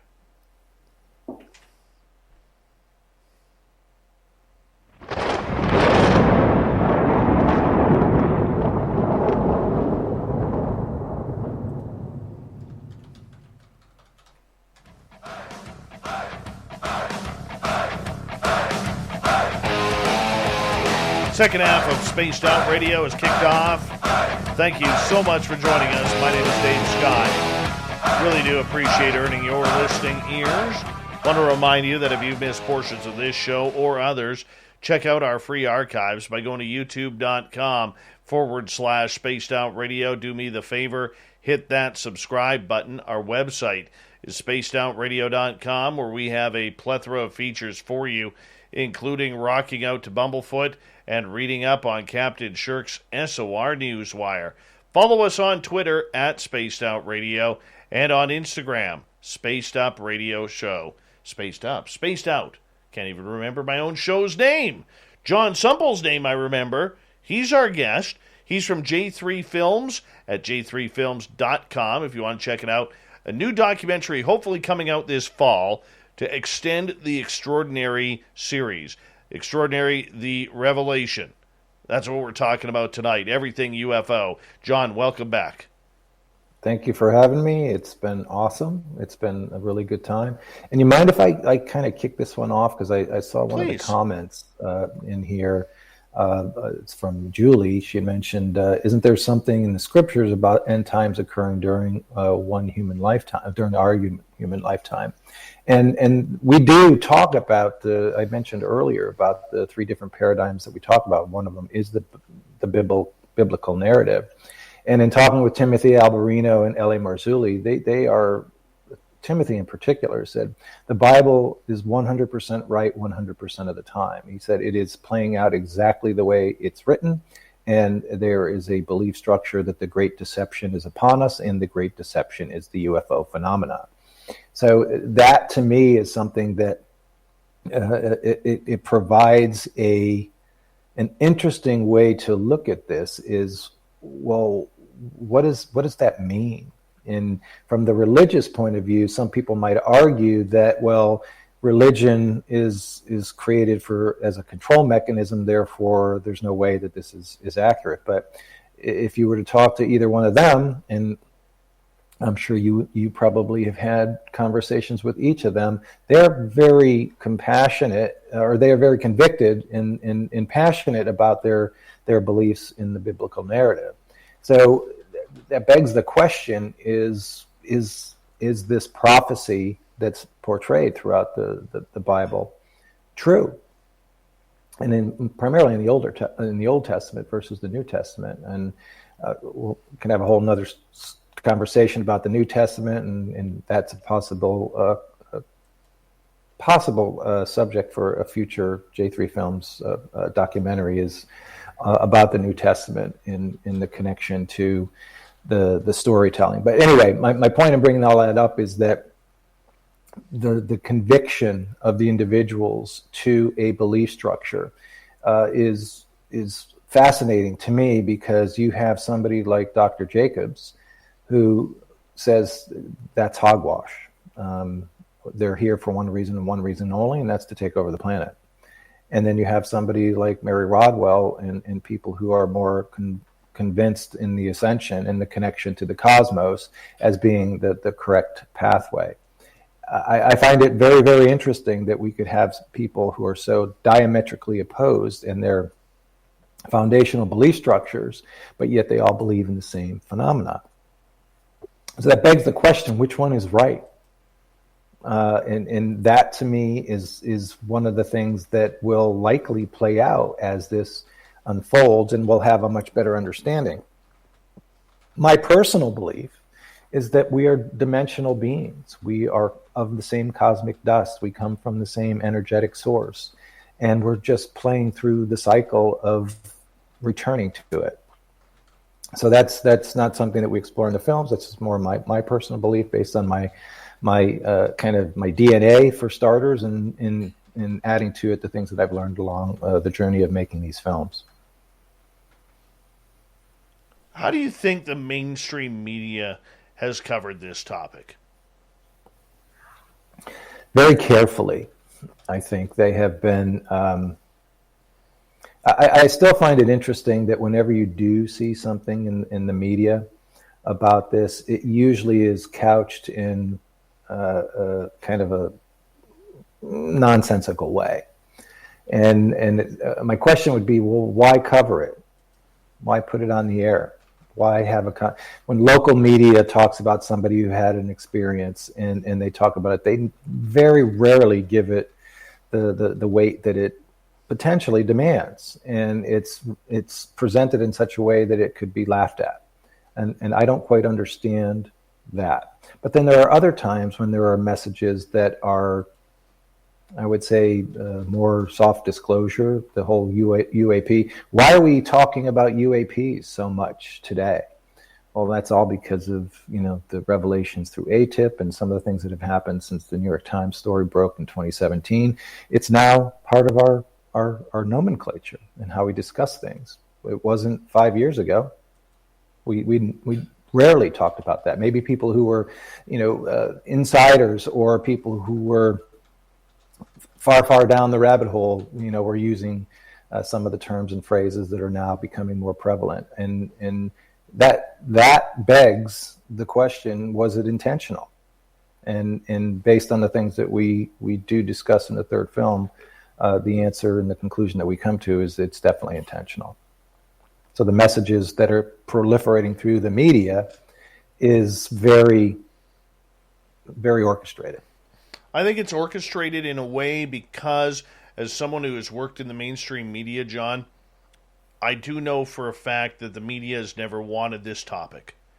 And when you don't want to cover something on a mainstream level, you dog it. You get in and out as quickly as possible because you don't want to look like the fool. I used to do that when my boss used to force me, and I meant kicking and screaming, force me to cover soccer. Can't stand the devil's Antichrist game. All right? However, I had to do it because that was my job, even though it was punishment. This is where I knew my boss hated me. And the point that I'm getting at is, with mainstream reporters, if they don't want to cover something, they dog the story. Get in and out as quickly as possible. And for decades of making fun of people who are experiencers, and like you said, and I fully agree with that, I think the mainstream media was caught so far with their pants down on this story being a reality that they are playing catch-up, and I think they've done a good job because we're not hearing the X-Files theme or the Twilight Zone theme anymore at the beginning of every story. No, we're taking the story seriously. It's gone from the back pages of the newspaper to the front page of the Times. Mm-hmm. And I think that's wonderful. However, do you think, or do you agree, like I do, that the mainstream media has not asked the proper questions in order to put the pressure on those in the know on what's really going on? Well, I think the evolution of media has a lot to do with it. So we go back to the 60s and Walter Cronkite being the deliverer of the news, And anyone who's old enough to remember that, there was a seriousness to the delivery of the news. And what changed all of that was 60 Minutes. 60 Minutes is the reason why we're where we are today, because that basically was paid for news. And 60 Minutes became something that transformed the industry, because we've slowly but surely shifted over the last 25 years in particular to more yellow journalism, because it sells and it's about clicks today. And we're not reporting the news, we're creating the news. We are we're far away from that. But in this culture that we have cultivated over the past few years in the media, the second this story breaks, everybody will talk about it. They will be stumbling over each other to make this part of their regular delivery of the news. So I think it's a double-edged sword, because the news is bad. It's the bad news. That's what it should be. You know, when you turn on the TV or you click on your favorite app on your phone or tune into something, it should say the bad news, not the 11 o'clock news, not the 6 o'clock news, the bad news, because that's really what the focus is, because it's what people tune into. They tune into the horror, and that's unfortunate. And I think, you know, in some ways, I kind of hope that when this story does break, that there is a focus on technology, because the technology side of it is amazing. You know, with Branson and Bezos going into space, that's amazing. And we're talking about technology in a way that we haven't before. You know, the Red Bull jump from space was amazing. You know, we're focusing on things, I think, more and more now that take us out into a different realm of possibility. And that is leading us, I think, to that kind of evolutionary step in belief paradigms. Funny story that you mentioned Felix Baumgartner and the Red Bull jump from space. I was standing in the middle of a river fishing for salmon when we got hit by torrential rains, and it was cold rain, and we were fishing right near an underpass of a bridge, so the river ran underneath the bridge and we could walk under the bridge to stay dry. We had a fire going. I had my phone over top of the fire. No, I didn't drop it in, and all of us watched that entire jump while we couldn't fish because the weather was just way too wet and soaking, and we were freezing cold, but we had a nice fire. So thank you for that great reminder of that. I appreciate that. Well, I think one of the things about that, though, is that people they don't tune in for the success. They tune in for the potential failure. They watch NASCAR for the crashes. They watched Evel Knievel jump, hoping that he would miss the ramp and ragdoll his way across the pavement in Caesar's parking lot. Our fascination with the potential for something going wrong is what I think gets a lot of people to tune in. Obviously, there are people who want to see the successes, and I'm not saying that everybody is that way, but a big portion of people, their curiosity is, well, what if this goes horribly wrong? What's it going to look like?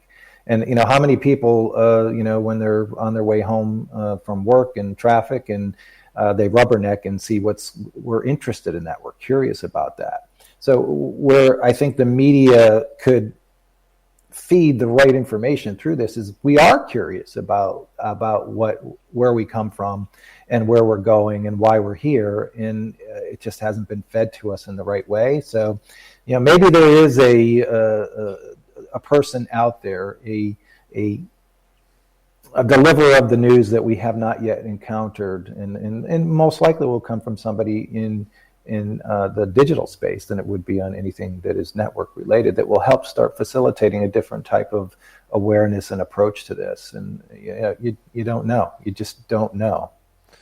All right. Minister Elaine is asking, John, has making these movies given you an insight on the hybrid program?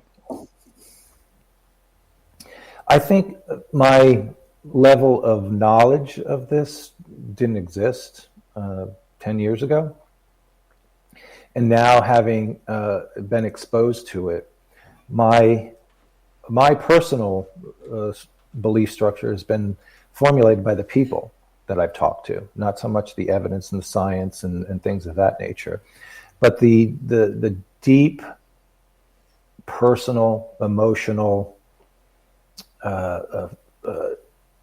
just the expressive side of it has made me realize and has made me much more appreciate people who have been through those situations. And I have much more emotional capacity in my heart for listening, understanding, and just being there for people who have had those experiences. So from that point of view, my compassion quotient is through the roof as a result of what I've been exposed to. My understanding of it is still, it's confounding to me. And because I have a belief paradigm that has been fostered upon me that says that this shouldn't be happening. But what resonates with me more than anything is the interdimensional component of this. And it's interesting, when we were making the second film, The Seeding, when we had lined up to shoot Geraldine, and we had talked with her on the phone a few times, and she was at that time a relatively unknown entity in the UFO world and the experiencer world. The day that we showed up for the interview, I knocked on the door, she opened the door, and immediately I felt a connection to her in a way that I had never experienced before. And it was a familiarity. Like, it hit me like a ton of bricks. I'm like, in my head, I'm thinking, I know you. I know you. I know who you are. And then as we were going through a little bit of a tour at her house, and she was showing us some of the things that had happened to her, I was seeing things in her house that I had seen before. And one of the things, she had a drawing on her wall, and I'm like, wow, I've seen this before. And this, where is this bench? Because I just created that about 2 weeks ago. So through conversations with her, it became, clear to me, based on some of the things that I learned and I was connecting with as a result of the conversations that I was having with her and with other people, was the whole idea of the kind of the paradigms in which we are structured to believe, and that it's important for us to break out of those in order for us to see the potential of who we are and where we're from and why we're here, and what our journey is, whether it is an energy journey or it's as Mary Rodwell says, a meat suit journey on this planet.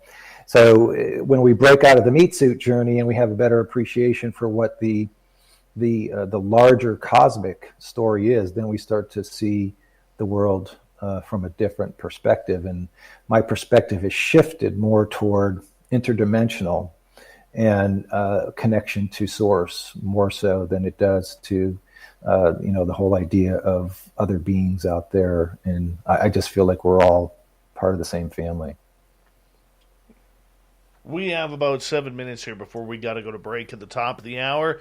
Jon Sumple is our guest tonight from J3Films.com, talking about The Extraordinary, The Revelation, coming soon this fall, which is right around the corner. Hard to believe it's right around the corner already, but here it comes. Now, Jon, when you take the overall aspect of what we're seeing with this disclosure movement, the number of different narratives that are out there, is any of this good for the public? Because we see a UFO Twitter crowd that is very pro, we don't care how the message gets out, let's just get it out. There is the crowd that says, hey, I want to be able to see disclosure happen, but let's set the record straight here. There's a lot of stuff going on. There's a lot of people who believe, like myself, that any type of disclosure has to include at least Roswell moving forward, not the USS Nimitz moving forward. And I think the United States government is very fearful of how many secrets it's trying to keep on this subject from everybody on the planet. Or you have the experiencers who have their own form of disclosure already. Mm-hmm. Well, I think that the government has a lot of splaining to do when we look back historically, because they have been telling us for decades that was all hogwash. It's fabricated stories and kind of pushed them to the side. But a bigger part of disclosure, in my opinion, is that when it does evolve into something that is more than just unexplained phenomena, how are they going to explain away hiding this for so long? That's a big part of it. So I think one of the reasons why we're seeing this shift towards technology is for that very reason, that we don't want to talk about the operators. We want to talk about the tech. We want to talk about what advances are being made and what is happening on the screen of these radars that we're seeing as being something that we can't comprehend because of physics as we know them today. That's not to say that modern physics is 100% correct. There are different physics, kind of the new physics. I think it's Alcubierre is one of the fathers of that, and this is going back 100 years. That it's about bending space and time. It's not about linear space and time, which is what we're led to believe. So there's been evolution of thought. There's been evolution of science. There's been major breakthroughs over the past 300-500 years. Who's to say that's not going to happen again in the next 50, 25, 10 years, 5 years? There's a good chance that there will be evolution of all of these different paradigms that we understand today as being finite. And the history of the world proves us that is not true.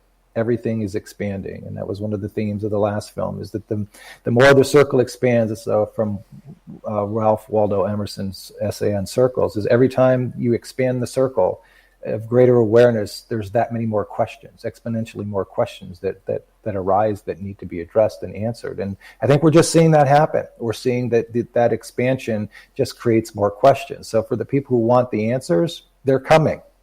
They're happening before our very eyes. I think that, and it might not be about men in space and aliens coming to visit Earth. It may be something much, much bigger than that, which is a definition of who we are, why we're here, and what happens to us when we die. Unbelievable. As we got about 3 minutes to go here, and we're kind of hanging on out, talking about everything extraterrestrial, what do you believe happens? What do you believe in the reaction from the politicians in Washington State, whether it's Marco Rubio, Mark Warner, or others who are starting to speak out about this? I think it's going to take one brave person to make a statement that can't be walked back, and I don't know if that's going to happen in any time soon. I don't know if it's going to happen with the cast of characters that are present on the world stage right now. Potentially, it could. It might come from somebody in some far corner of the world that we've never addressed and talked about before, but they just emerge, and it's something profound. I don't know the answers to that. I really have not spent a lot of time thinking about how it unfolds as much as I am curious about when it unfolds. And I feel like, based on the research that we've done, the people that we've talked to, is that it's unfolding before our very eyes. It might not be as fast for some people as they would want it to be, but I believe that it's happening. If you just look at how far we've come since Roswell, and how fast and furious the acceleration has been over the last 5 years of the proliferation of information and awareness, it's global now in a way that it never had been before. And I think that's a step in the right direction. Definitely a step in the right direction going forward. I mean, the conversation is happening, but is it a good conversation? Is it a conversation that we need to be having as of yet? Well, I think during these pandemic times, it's a conversation that there's probably more time to ponder it. It's probably, as you mentioned earlier, it's the nerves are frayed, and it might not be the best of times for that to happen. But I look at like the pandemic that we're going through now, the Spanish flu back in 1918 through 1920. It was a 2-year period that was as horrific as it is now for us. They got through it, and they got through it with less technology and less communication, and the world went on. And I feel that we will do that with this. I feel that we will do that with the announcement and eventual soft and hard disclosure, whenever that might be. The world will go on. We'll adjust. It'll just be a new belief paradigm. For sure. Now, the big question is, what is the big answer to it all? Does the president know? Is he spilling the beans with other countries? I don't think so.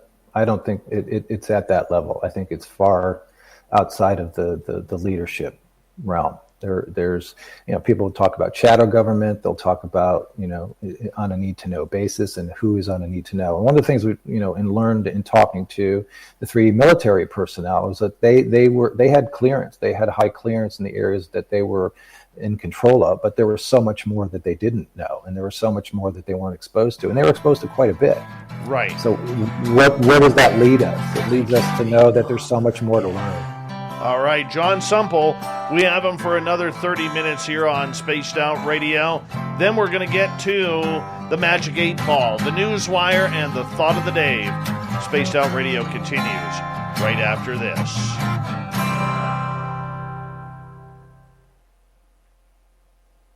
All right, everybody on YouTube, we are having a little bit of a troll attack here. It happens every now and again, and we just kind of go with it. We've got a few mods working on it, cleaning it on up. Thank you, mods. And, John, I'll get you to hold on here, and we'll be right back with you, okay? Okay. How much time? Yeah, we got about 5.5 minutes. Okay. I'm going to take a little break. Me too.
All right.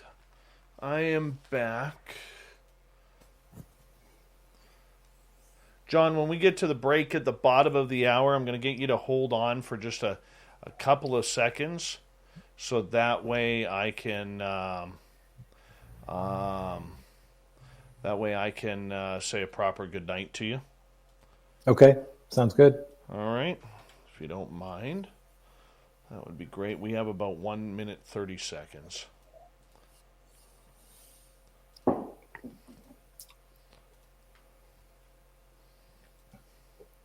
Thank you to our wrenches for cleaning up the mess in the chat room. Really do appreciate that.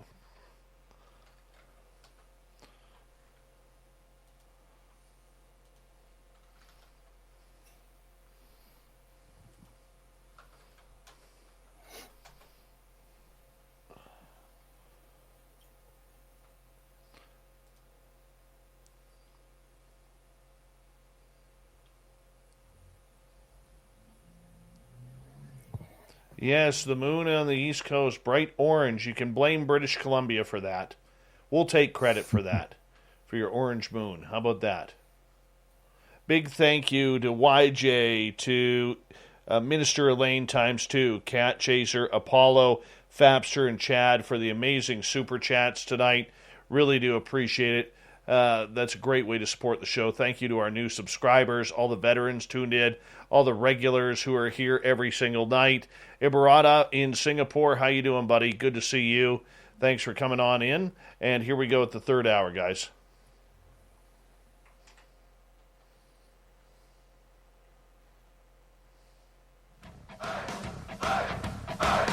Would you like to connect with us? Head to spacedoutradio.com for all your latest show info.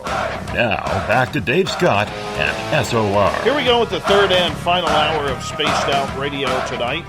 My name is Dave Scott. Thank you so much for taking the time to join us. We really do appreciate earning your listening ears wherever you are on this beautiful planet we call Earth.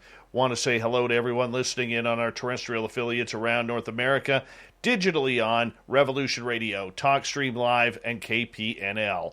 All of our archives are free by going to youtube.com/Spaced Out Radio. Do me the favor, hit that subscribe button. The Desert Clam has set the password for tonight in the SOR Space Travelers Club. Gomfiasis. Gomfiasis is your password.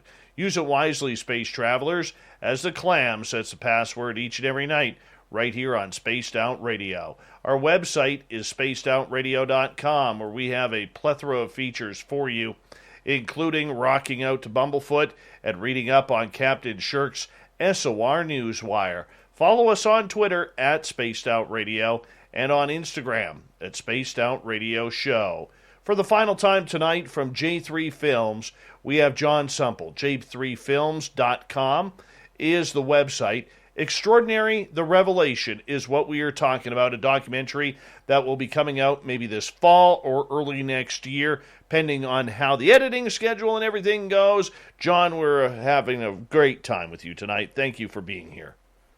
Thanks for having me. I always enjoy having conversations with you, Dave, because you're a great interviewer. You ask a lot of good questions. Thank you. I appreciate that. And, it's always a pleasure to be a part of you guys, to be able to, to be one of the shows that you guys think about when it's time to get on the air and talk about these extraordinary subjects. What are you guys going to do after this all pans out? Well, one thing I wanted to mention in regards to being on the show, this is the first show that we're doing to talk about the new film. So the pleasure is all of your audiences for being a part of this tonight. So we appreciate them engaging and sharing their thoughts in the chats. And that level of engagement is important. And spread the word, get the word out. So I'm sorry, what was your question again? Just in regards to where do you guys go from here after this? The Extraordinary, the Revelations is out and it's complete. What's next on the project list? Well, we have We have a couple of different things. I think I mentioned a little bit earlier about the something to do with it's the gospel according to James and what that role was and why it was not included in the New Testament. There are several other UFO and paranormal related stories that some are mind-blowing in the sense of the evidence and the stories and the witnesses that were present for these, and those are all stories that we're engaged with and pursuing. There's been some discussion about doing something that's more episodic and looking at opportunity to do more longer form documentary formats, and all of those are on the table right now. I think we'll continue with the Extraordinary brand because it is a way of uniquely identifying us in the space. But as it pertains to this kind of like, I would say, trilogy of from Lights in the Sky to the awareness in the government and is disclosure happening, I think that story in and of itself is played out in these three films. There's so much more that we could explore, but I think there's unique stories, and we may get into more unique storytelling and bring people a little bit further into some of the cases and some of the experiences that individuals have had, because the more we share stories like that, the more awareness there is and the more conversations that occur. And if we continue to bring these stories to the masses, then the conversation is taken at a much higher level and the exposure is greater, which is ultimately our goal, is to expand awareness and the discussion around things that don't happen every day, the discussions that don't happen every day. Is seeing UFOs or lights in the sky, as you just put it, is that still valuable information towards this subject, considering where we are now? Well, I remember as a kid when the first time that I was witness to a UFO, and my dad was out grilling in the backyard on a summer's night, and it was a light in the sky off in the horizon, and it moved rapidly 3 times across the horizon, in something that is impossible to do when you're witnessing it. So I saw the second and the third movements. I didn't see the first one, and it was reported by thousands of people in the community that saw the same thing. But there was at the time always excuses for it. So at that time, when you would bring up something like that, it was looked at as a negative, and people are like, yeah, right, okay, sure, whatever. Now it is something that people look forward to, seeing new evidence. So we're predisposed to wanting to see more.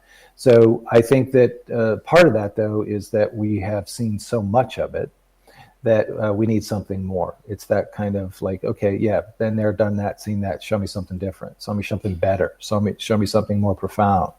And I think that's both good and bad, because it lessens the integrity of the experience of witnessing something, in the sky that you've never seen before.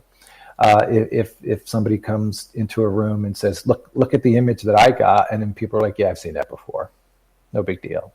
That lessens that person's individual experience. So from that point of view, I think it's not good. But the fact that so many people are having experiences and are talking about them and are sharing them is a good thing. It's just that the emphasis now is so much more on the more spectacular and looking for the spectacular. And when they happen, they move the needle even further.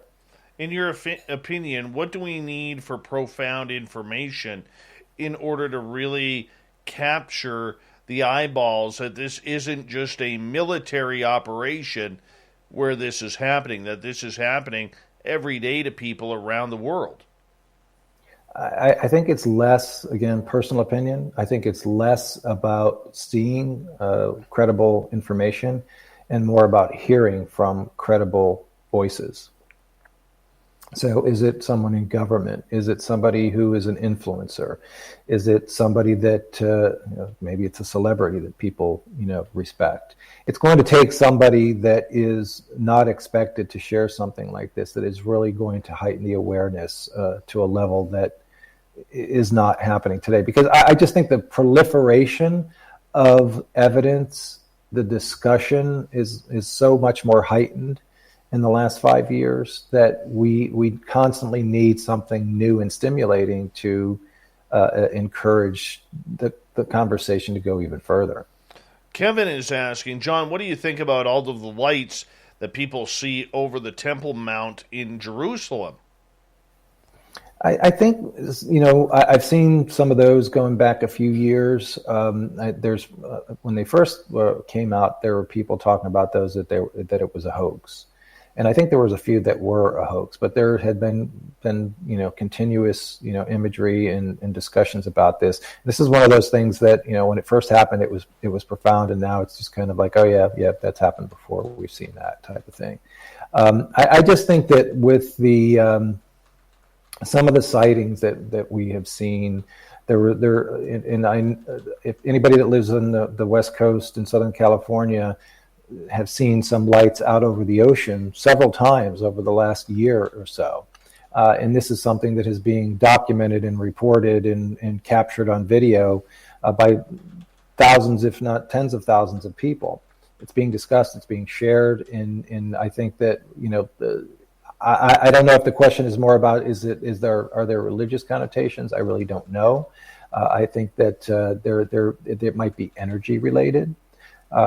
As we traveled through, my wife and I traveled through the Mayan and Aztec and Incan cultures, there is a strong belief that some of these pyramids were used for transportation. There are stories and that have been passed down, oral history stories for generations about some of the people that showed up in Chichen Itza that shouldn't have been there. So there are some pretty profound stories that when you sit there and you talk to the people that are of that culture and they share the oral history and how it has been perceived and reacted to over the centuries, it is very common to them, but uncommon to outsiders. So I think there's a fascinating story that I would love to explore. It would require an awful lot of money to do it, but to travel to indigenous cultures throughout the world and learn about the oral history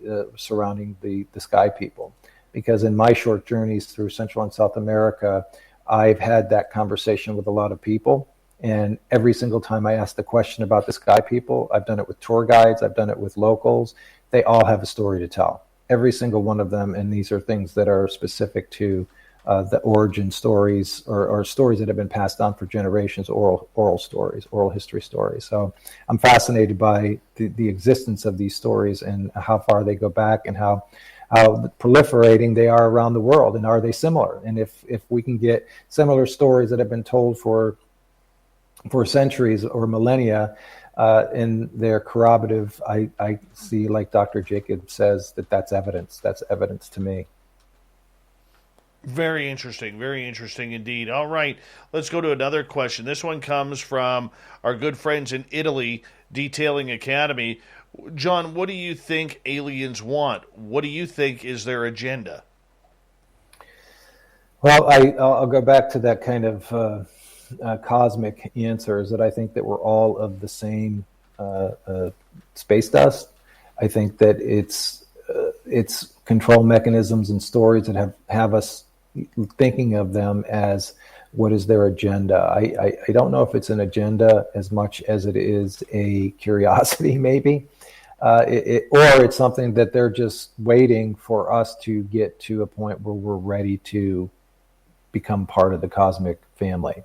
And that very well may be true. We may not be a very mature species compared to other races that are in existence in the universe. So I don't like to use the word agenda because it has some negative connotations to it. I feel that it's a word that triggers fear.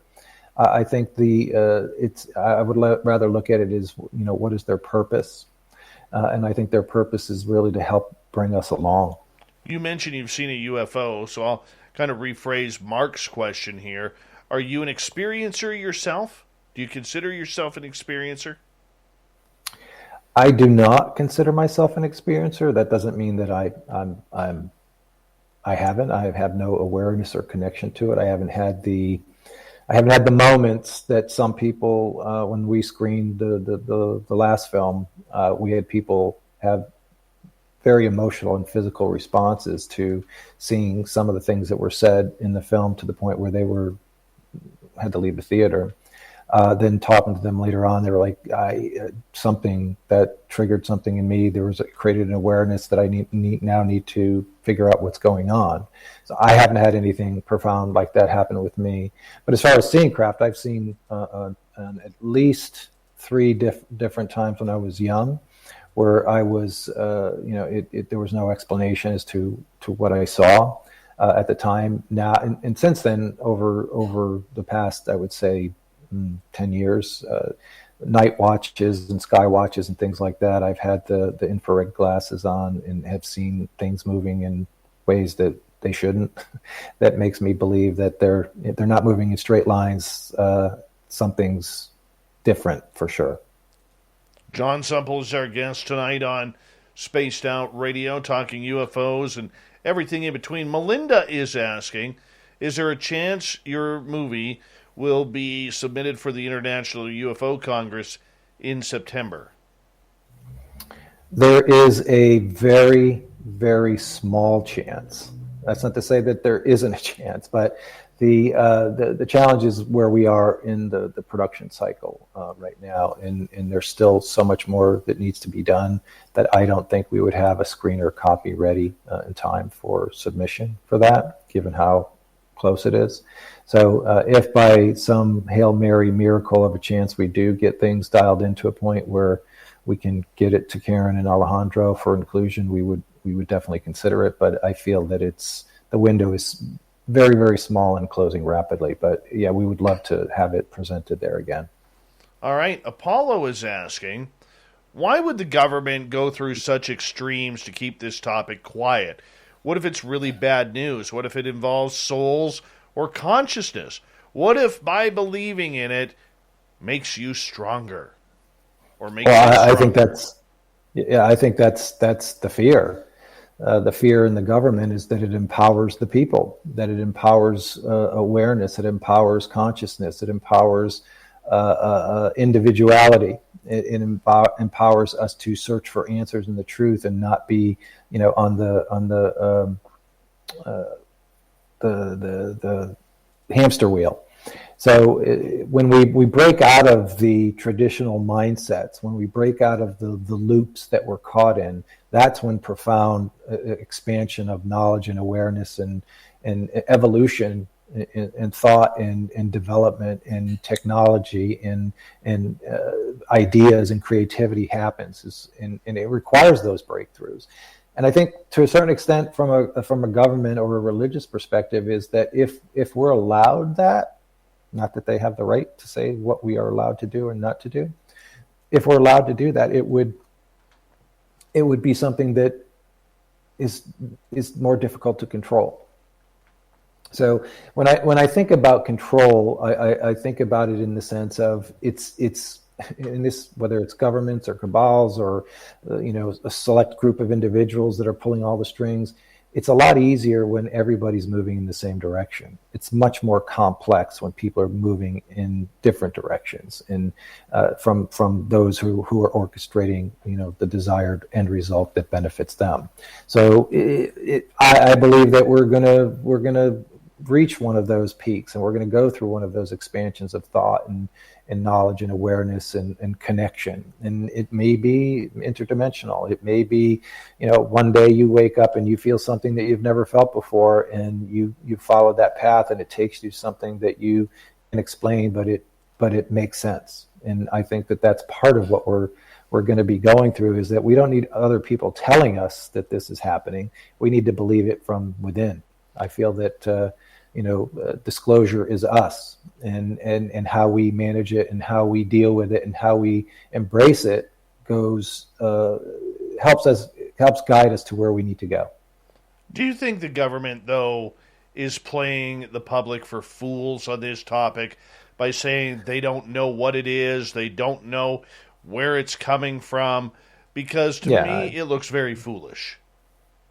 I think that's all part of the old school mentality of that we know what's best for you, and trust us. And there we've had discussions with people before too who have said, it certain things are best left unsaid, because depending on what that information is, how would people manage that information? So maybe when we look back at this historically, 5, 10, 50 years down the road, we will say, global governments and global leadership did a really good job of slowly releasing this information because it was in the best interest of humanity to do it that way.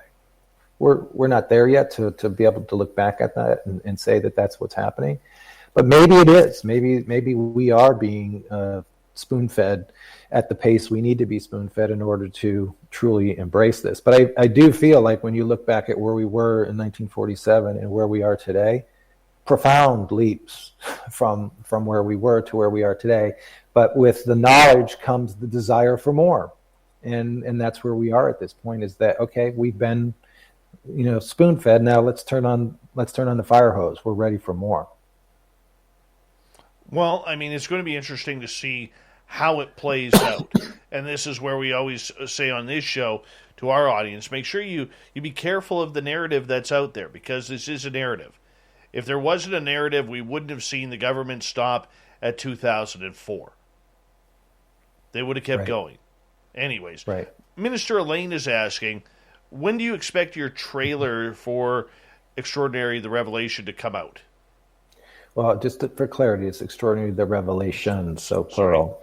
No worries. That we knew that was going to be something that would, but we didn't want. I think when you say the revelation, it becomes religious. But by having an S on there, it clarifies a little bit more. And there are a lot of revelations that are presented in the film, which is basically revealing things that you may not have thought about before. It's not like definitive answers, but it's slowly peeling back more layers of the onion to help people better understand. But the trailer should be out, I would assume, within the next week or so. So we will likely have an announcement on that in a relatively short amount of time. It's done. It's not like we're waiting for it to be done. It is done. It's more a matter, I think, at this point of having an idea of when the film is going to be out and kind of timing it with some sequencing and cadence with how we would like to launch it and promote it. So yeah, it's close. That's got to be exciting. Oh, it is. And, well, to me, it's one of the things too that people have talked about. I've talked about this numerous times with people, that the creative process for me is what I enjoy the most. It's the doing the research. It's doing the logistical side of it, planning it. It's doing the interviews, and then it's creating the final product. And at the end of that process, I feel good about what's been done. I feel good that everybody that's worked on this has given their best, and that we've delivered the best possible outcome based on the resources that we had available and the access that we had to the people, and our work is done. So when that final product is shipped off to our distributor for launch, I'll be thinking about what are we going to do next, and it's more about that the process and being engaged in the process that's so rewarding and fulfilling to me. Fantastic. Jon, we got about 90 seconds left with you. Tell everybody where they can find the Extraordinary series. Well, the easiest thing to do is to go to our website, j3films.com. There are links, or in the menu, there are 3 different pages on the site that will point you to the 3 different films, and there's links within those that allows you to see where the films are available for viewing. They're on a lot of streaming platforms right now. The first 2 films, YouTube Movies has the first film, which has been great because it has the largest exposure and more people see that film as a result of it being on there. They stopped unfortunately taking content in the UFO and paranormal space, so we're fortunate that one's there. But yeah, follow us on our Facebook page. Right now we have a J3 Films. We have an Extraordinary The Seating. We have an Extraordinary Stan Romanek story page. We'll probably change the seating page to this title instead of creating another new one. But yes, those are the places where you can find information about what we're doing and how we're doing it and when we're doing it. Very cool. John, thank you for coming on. Really appreciate it. When this movie does get released, we definitely got to bring you back. Okay. Always a pleasure, Dave. And all you got to do is call. I'll be more than happy to come back on. And thank you, Lori, for tuning in tonight. We love you, Lori. You take care. Lori Wagner. Thanks, Lori. Absolutely. Coming up next, I'm going to warm up the Magic 8 Ball, take some audience questions. The 8 Ball is always right. Then the news, then the thought of the day. Stay tuned. Spaced Out Radio continues right after this.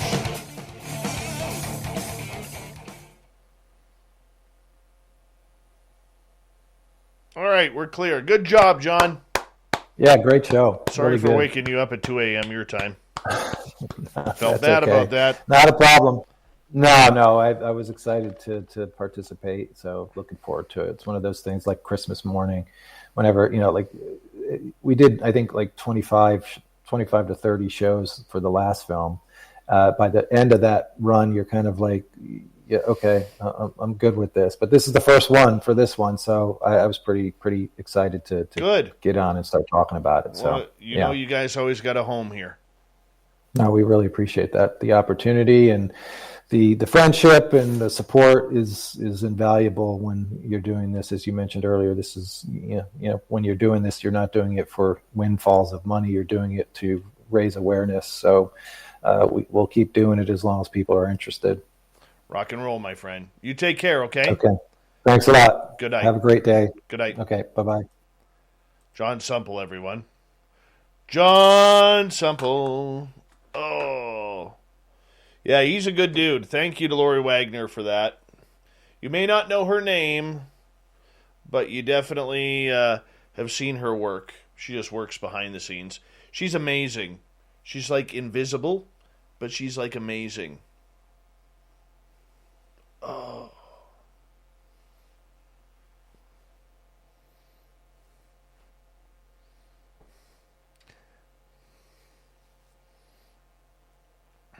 Mm-hmm.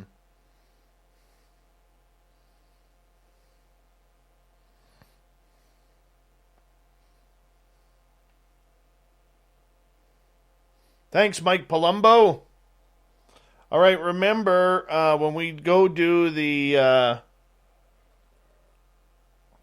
Magic 8 Ball, make sure you ask all of your questions in capital letters, and please make sure that they are yes/no questions, and make sure they're proper for terrestrial radio. I'd appreciate that. Yeah, when the lights out, it looks dangerous. Here we are now, entertain us. I'm trying to get the hair gel out. Yes, probably a good time to bring out the old Mighty Moose beard oil. That'll help me out. Gary the Dutchman is going to give all of you SOR people a deal. And you know what? You want to take advantage of that because Dutch people never give a deal. If you ever want to see a Dutch person cringe, tell them you want a deal. Never happens. So Gary the Dutchman, MightyMooseBeard.com, is giving us a little bit of a break here. If you use promo code SOR2019, just take the drops to the beard oil. All right. And then you rub it in your hands. And then you massage it in. That's it. But, see, they're still on my hands. Hands are greasy. What do you do, Dave? Well, what you do is rub it in your hair. Ladies, it's fantastic for your hair. And men with nice hair. There's no chemical components. It's all natural. Smells great. Keeps your hair nice and oily.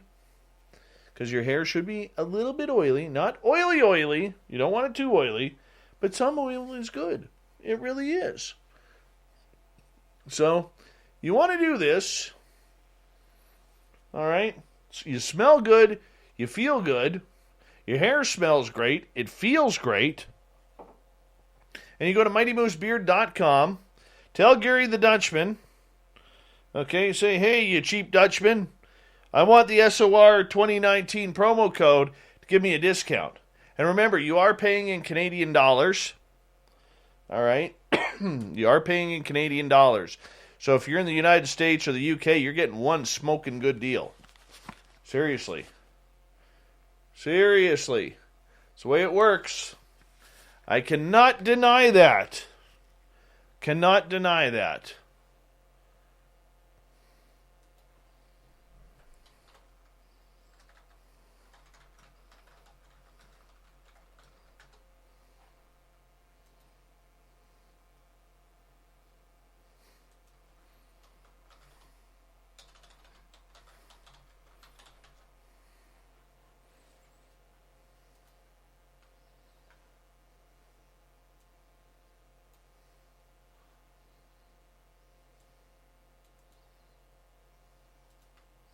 We got 22 seconds. Big thank you to Cat Chaser ×2, YJ, Elaine ×2, Apollo, Fapster, and Chad for the amazing super chats. Really do appreciate that. Thank you to all our listeners for coming in as well. Here we go.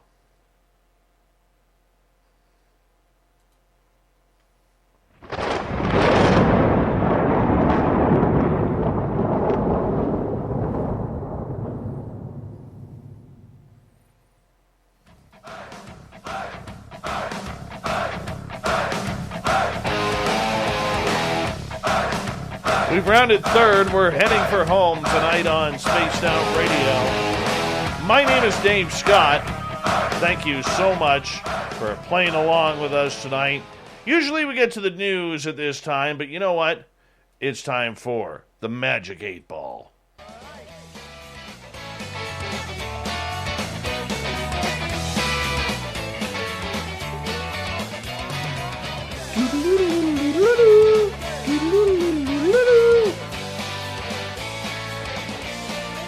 Yes, we're going to start taking questions from our audience in our YouTube chat room on the Magic 8 Ball, where we look to make some serious predictions, because the Magic 8 Ball is never wrong. It is psychic as anything. It is, the best that there could be. It's like Kreskin combined with Sylvia Brown, combined with, the twins healing people out of Saskatchewan, and everything in between. We just need some audience questions here, and we're going to get this thing started, because that's how it works. That's how it goes, and we're going to check it out. We're going to start it off. I'm going to ask a question right off the bat here as I shake up the Magic 8 Ball, because we want to give it that good energy. We want to give it that good vibe. You know what I'm saying? It's got to have a good vibe. Let's see here. Am I going to be having the Spaced Out Radio party in Vegas later this year? Oh, Magic 8 Ball. Because I want all my audience to attend. I do. See what the Magic 8 Ball says, because right now, we're going to see how it goes. Out of fuel, try later. Well, I know it's out of fuel because COVID's going on right now, Magic 8 Ball. But I'm saying in a couple months. Is it going to be a couple months? Will it be by the end of the year? Give me an answer. Otherwise, I'll toss you across the room, you jerk.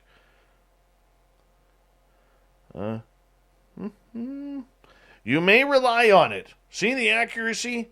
Sometimes we've got to give Magic 8 Ball a little bit of a threat in order to get it working. All right.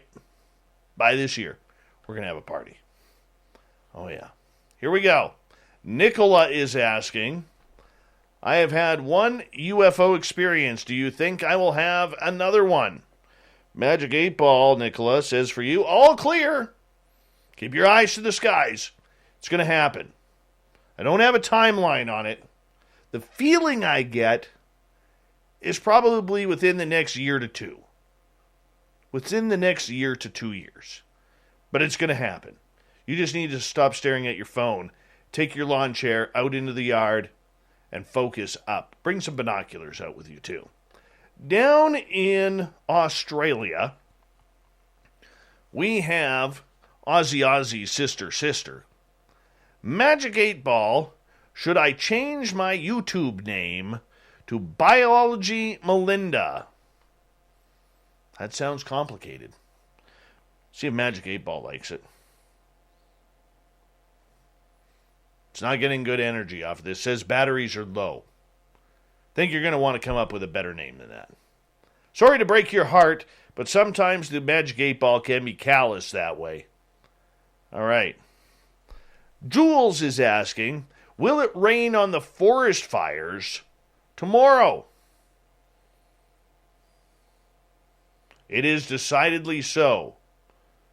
That'd be nice to see some rain. Because I'll be honest with you, my lungs are starting to really, really get upset with breathing in all the forest fire smoke.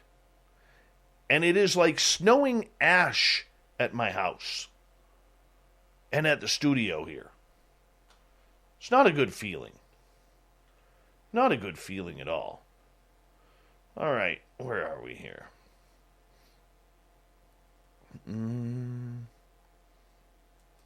Let's see. Jennifer Hawkins is asking, is August 31st too late? I don't know what it's for, but we're going to find out. In hypersleep. Which means, don't worry about it. If it happens, it happens. Whatever it is. Sandra, who lives on Vancouver Island. Hi, Sandra. Hi, Sandra. Hi, Sandra. For some reason, she always likes me to pronounce her name 3 times. It's weird. She's weird that way. But most Vancouver Islanders are. I should know. I lived there for a couple of years when I started my radio career. Is Megalodon off the coast of British Columbia? You have my pity, which means yes, there is Megalodon off the coast of British Columbia. Another reason not to go into the ocean in British Columbia, Megalodon. That's all we needed. We got killer whales. We got all sorts of sharks. Great whites are starting to come up. Now Megalodon has come on in. Well, the ocean's out for this guy. I guess I'm never visiting Vancouver Island again because one of those could probably take down one of those antiquated BC ferries. That's for sure. Those rusty hulls they use. Ooh. Nope, not going there. Jordan is asking, will some or all of the aliens ever reveal themselves anytime soon? Don't count on it. Pretty self-explanatory, Jordan. The aliens want a proper introduction. They want to be able to go and say, hey, humans, we want a cake, we want a parade, maybe one of them Blue Angels flyovers. Yeah, can't blame them. Chrismo in Austria. We're all over the world here. If you don't know that by now, we have listeners from all over the world, and I love it. It's amazing. Chrismo is asking, will the booking guy return to the chat room soon? Well, our booking guys are already in there. All clear. Yes. Yes, they will return. Let's see. B. Hoff is asking, Magic 8 Ball, will Dave shave his beard tomorrow? Now, there was a typo here. He said, will Dave shave his bear tomorrow? But I don't own a bear, so I'm going to assume he means beard. It does need a little trim. Magic 8 Ball, am I going to do it tomorrow? All clear. Probably going to happen. All right. Let's get to another question here. They pile on up.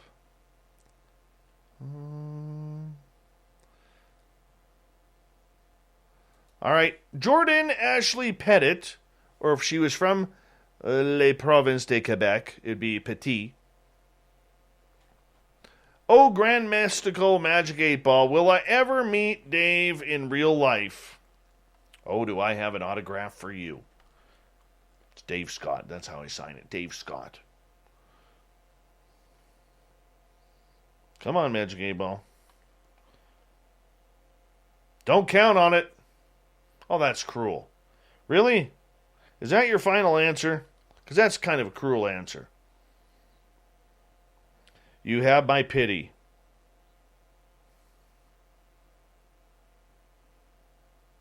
I think there's some sarcasm going on. Jordan, you come to Vegas for the Vegas party. All right, we'll let you through the red ropes. Okay? We'll let you through the red ropes. Definitely. Dave wants to meet you and every listener who listens to this show. Shar is asking, is the SOR chat room a big acting class? Well, let's find out, Shar. Reply hazy, try again. So basically what the Magic 8 Ball is saying to you, Shar, is, really? Really? With a head tilt, too. Really? And a scrunchy nose.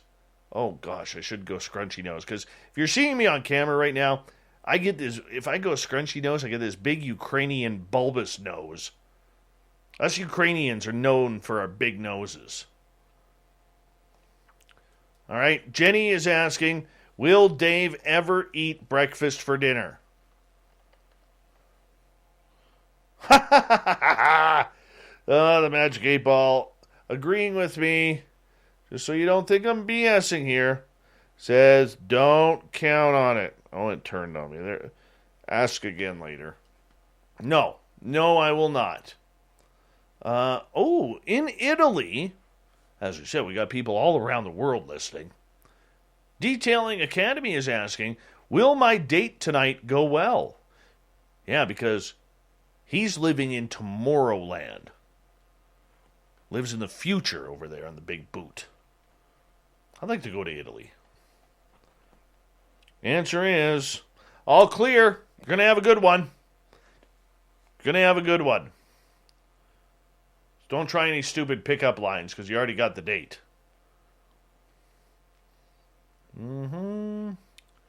Duke from World Bigfoot Radio.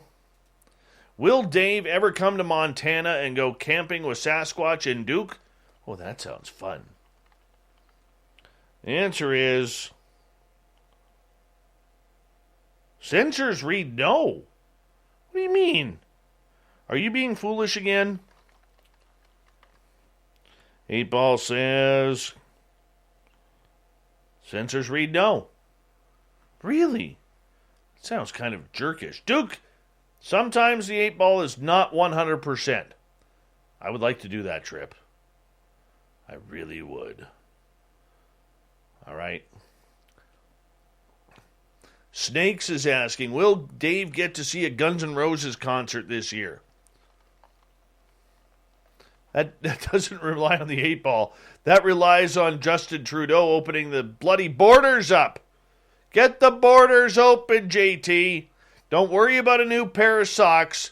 Okay, you've already ruined the sock culture. Get the borders open. The answer is, you have my pity. I knew that answer was coming, to be honest. I don't think I'll see him this year, but next year for sure. All right. Ron, I didn't see your question. Can you repost it, please? All right. Chris Mo is asking, will humanity go the Captain Kirk route, or are we going to be more like Spock? Find out for Magic 8 Ball. And the answer is, you may rely on it. Going Captain Kirk. So get ready. Melinda, will Extraordinary, the Revelations, win lots and lots of awards? Oh, I hope so. We need a positive answer. Signs point to yes, says the Magic 8 Ball. I think it will. That's going to be a good movie. Fabster, I can do that. I can give you some beard trimmings. I got a couple of beards here. Stetson John is asking, was that gigantic alligator beast seen next to the cruise ship real? It is decidedly so that it was real. That does not surprise me. All right. Do we have any more? Got time for maybe one or two more here before we got to say goodnight to the Magic 8 Ball. Chris Mo is asking, will Dave Scott go on a world tour like next year. Only if we get picked up. We got 6 beautiful terrestrial radio stations we're on now. If we make that like 200-300 and get some good sponsors, that'd be great. Hint, hint. We're ready. Let's broadcast. All systems go. We can do it. We just got to get picked up. Got to get picked up. And, all right. I'm going to say goodnight to the Magic 8 Ball. We'll do it all again next week because we love that around here. Why not? Why not? Let's just we have some fun with that. And, of course, we still got a lot of show to go. Here comes the news.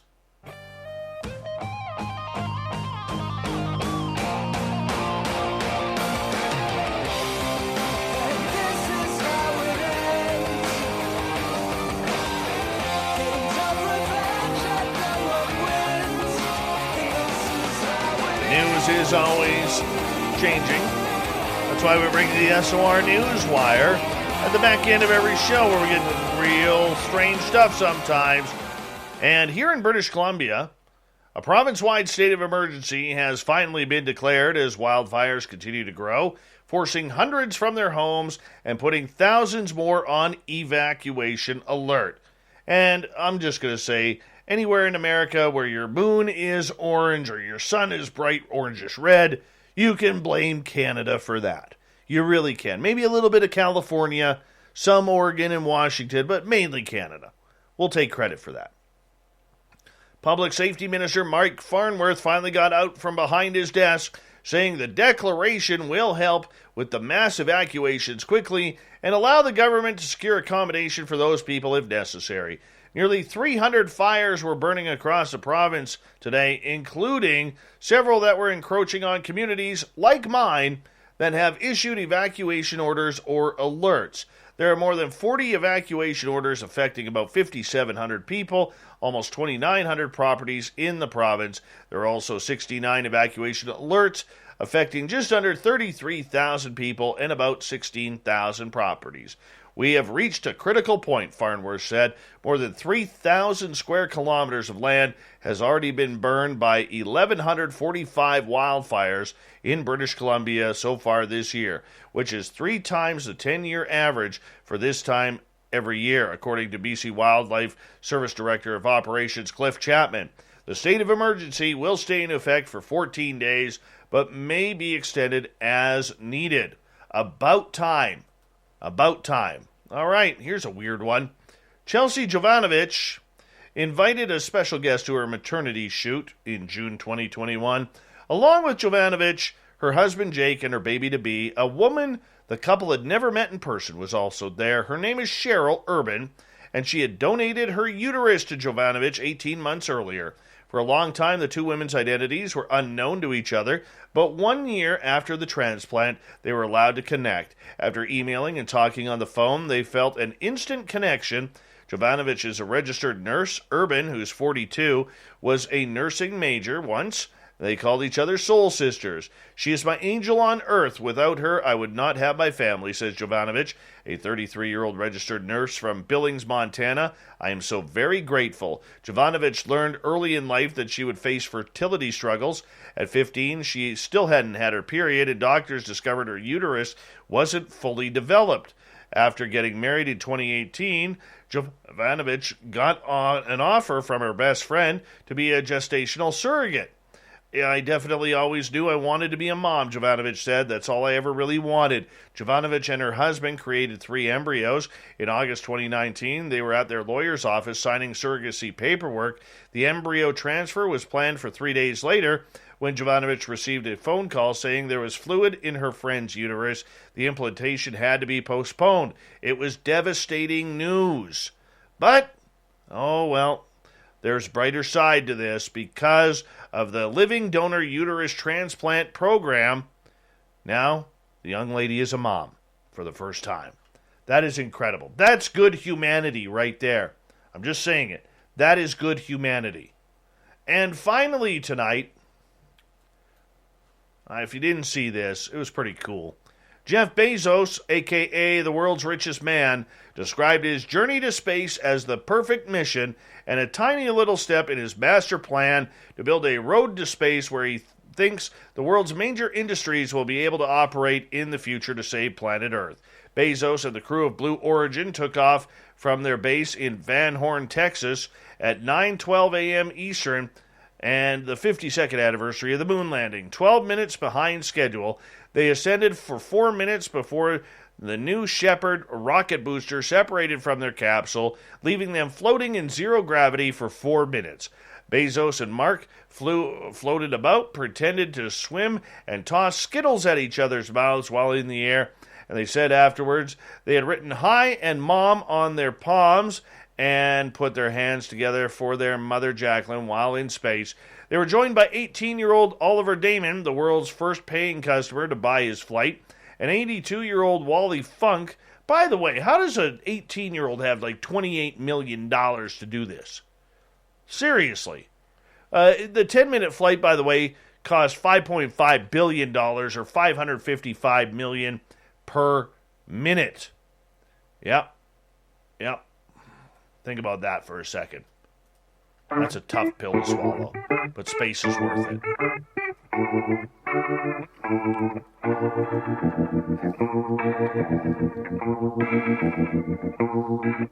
Thought of the Day happens every night at this time, where we ask a question on our Facebook and Twitter pages, then read your responses on the air because we love the audience participation around here. Today's Thought of the Day is as follows.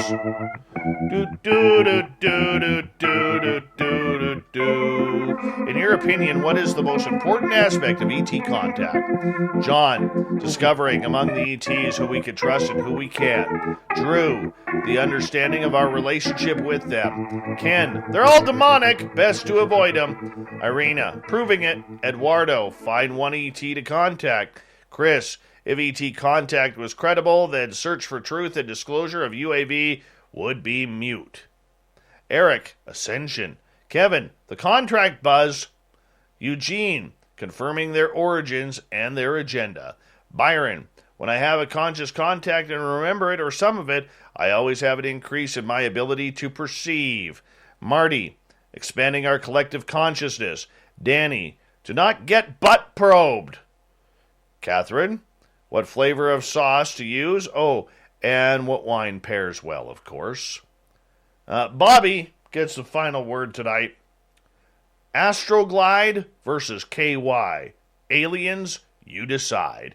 Thank you to everybody playing along in the Thought of the Day. We'll do it all again tomorrow on Facebook and Twitter. Thank you to Captain Shirk for the news, everyone playing along with the Magic 8 Ball, and Jon Sumple from J3 Films talking about Extraordinary, The Revelations. We got Mr. Ron Bumblefoot Thal rocking in the background with Little Brother is Watching. Bumblefoot is the official music of Spaced Out Radio, rocking us in and out of every single show. Get your horns up for the guitar god himself. Special thanks to everybody listening in at home, at work, in your cars, wherever you may be. Thank you to everyone in our chat rooms tonight on YouTube, Twitch, LGAB, Revolution Radio, Spreaker, Facebook, the Space Travelers Club, and on Twitter at hashtag Spaced Out Radio. I know you're out there somewhere. Remember, this show is copyright by Spaced Out Radio and SOR Media Ventures Limited. Thank you so much for taking the time to share with us. Because together, my friends, Make a mistake. We're watching. we own the night. Mr. Bumblefoot, we need a favor.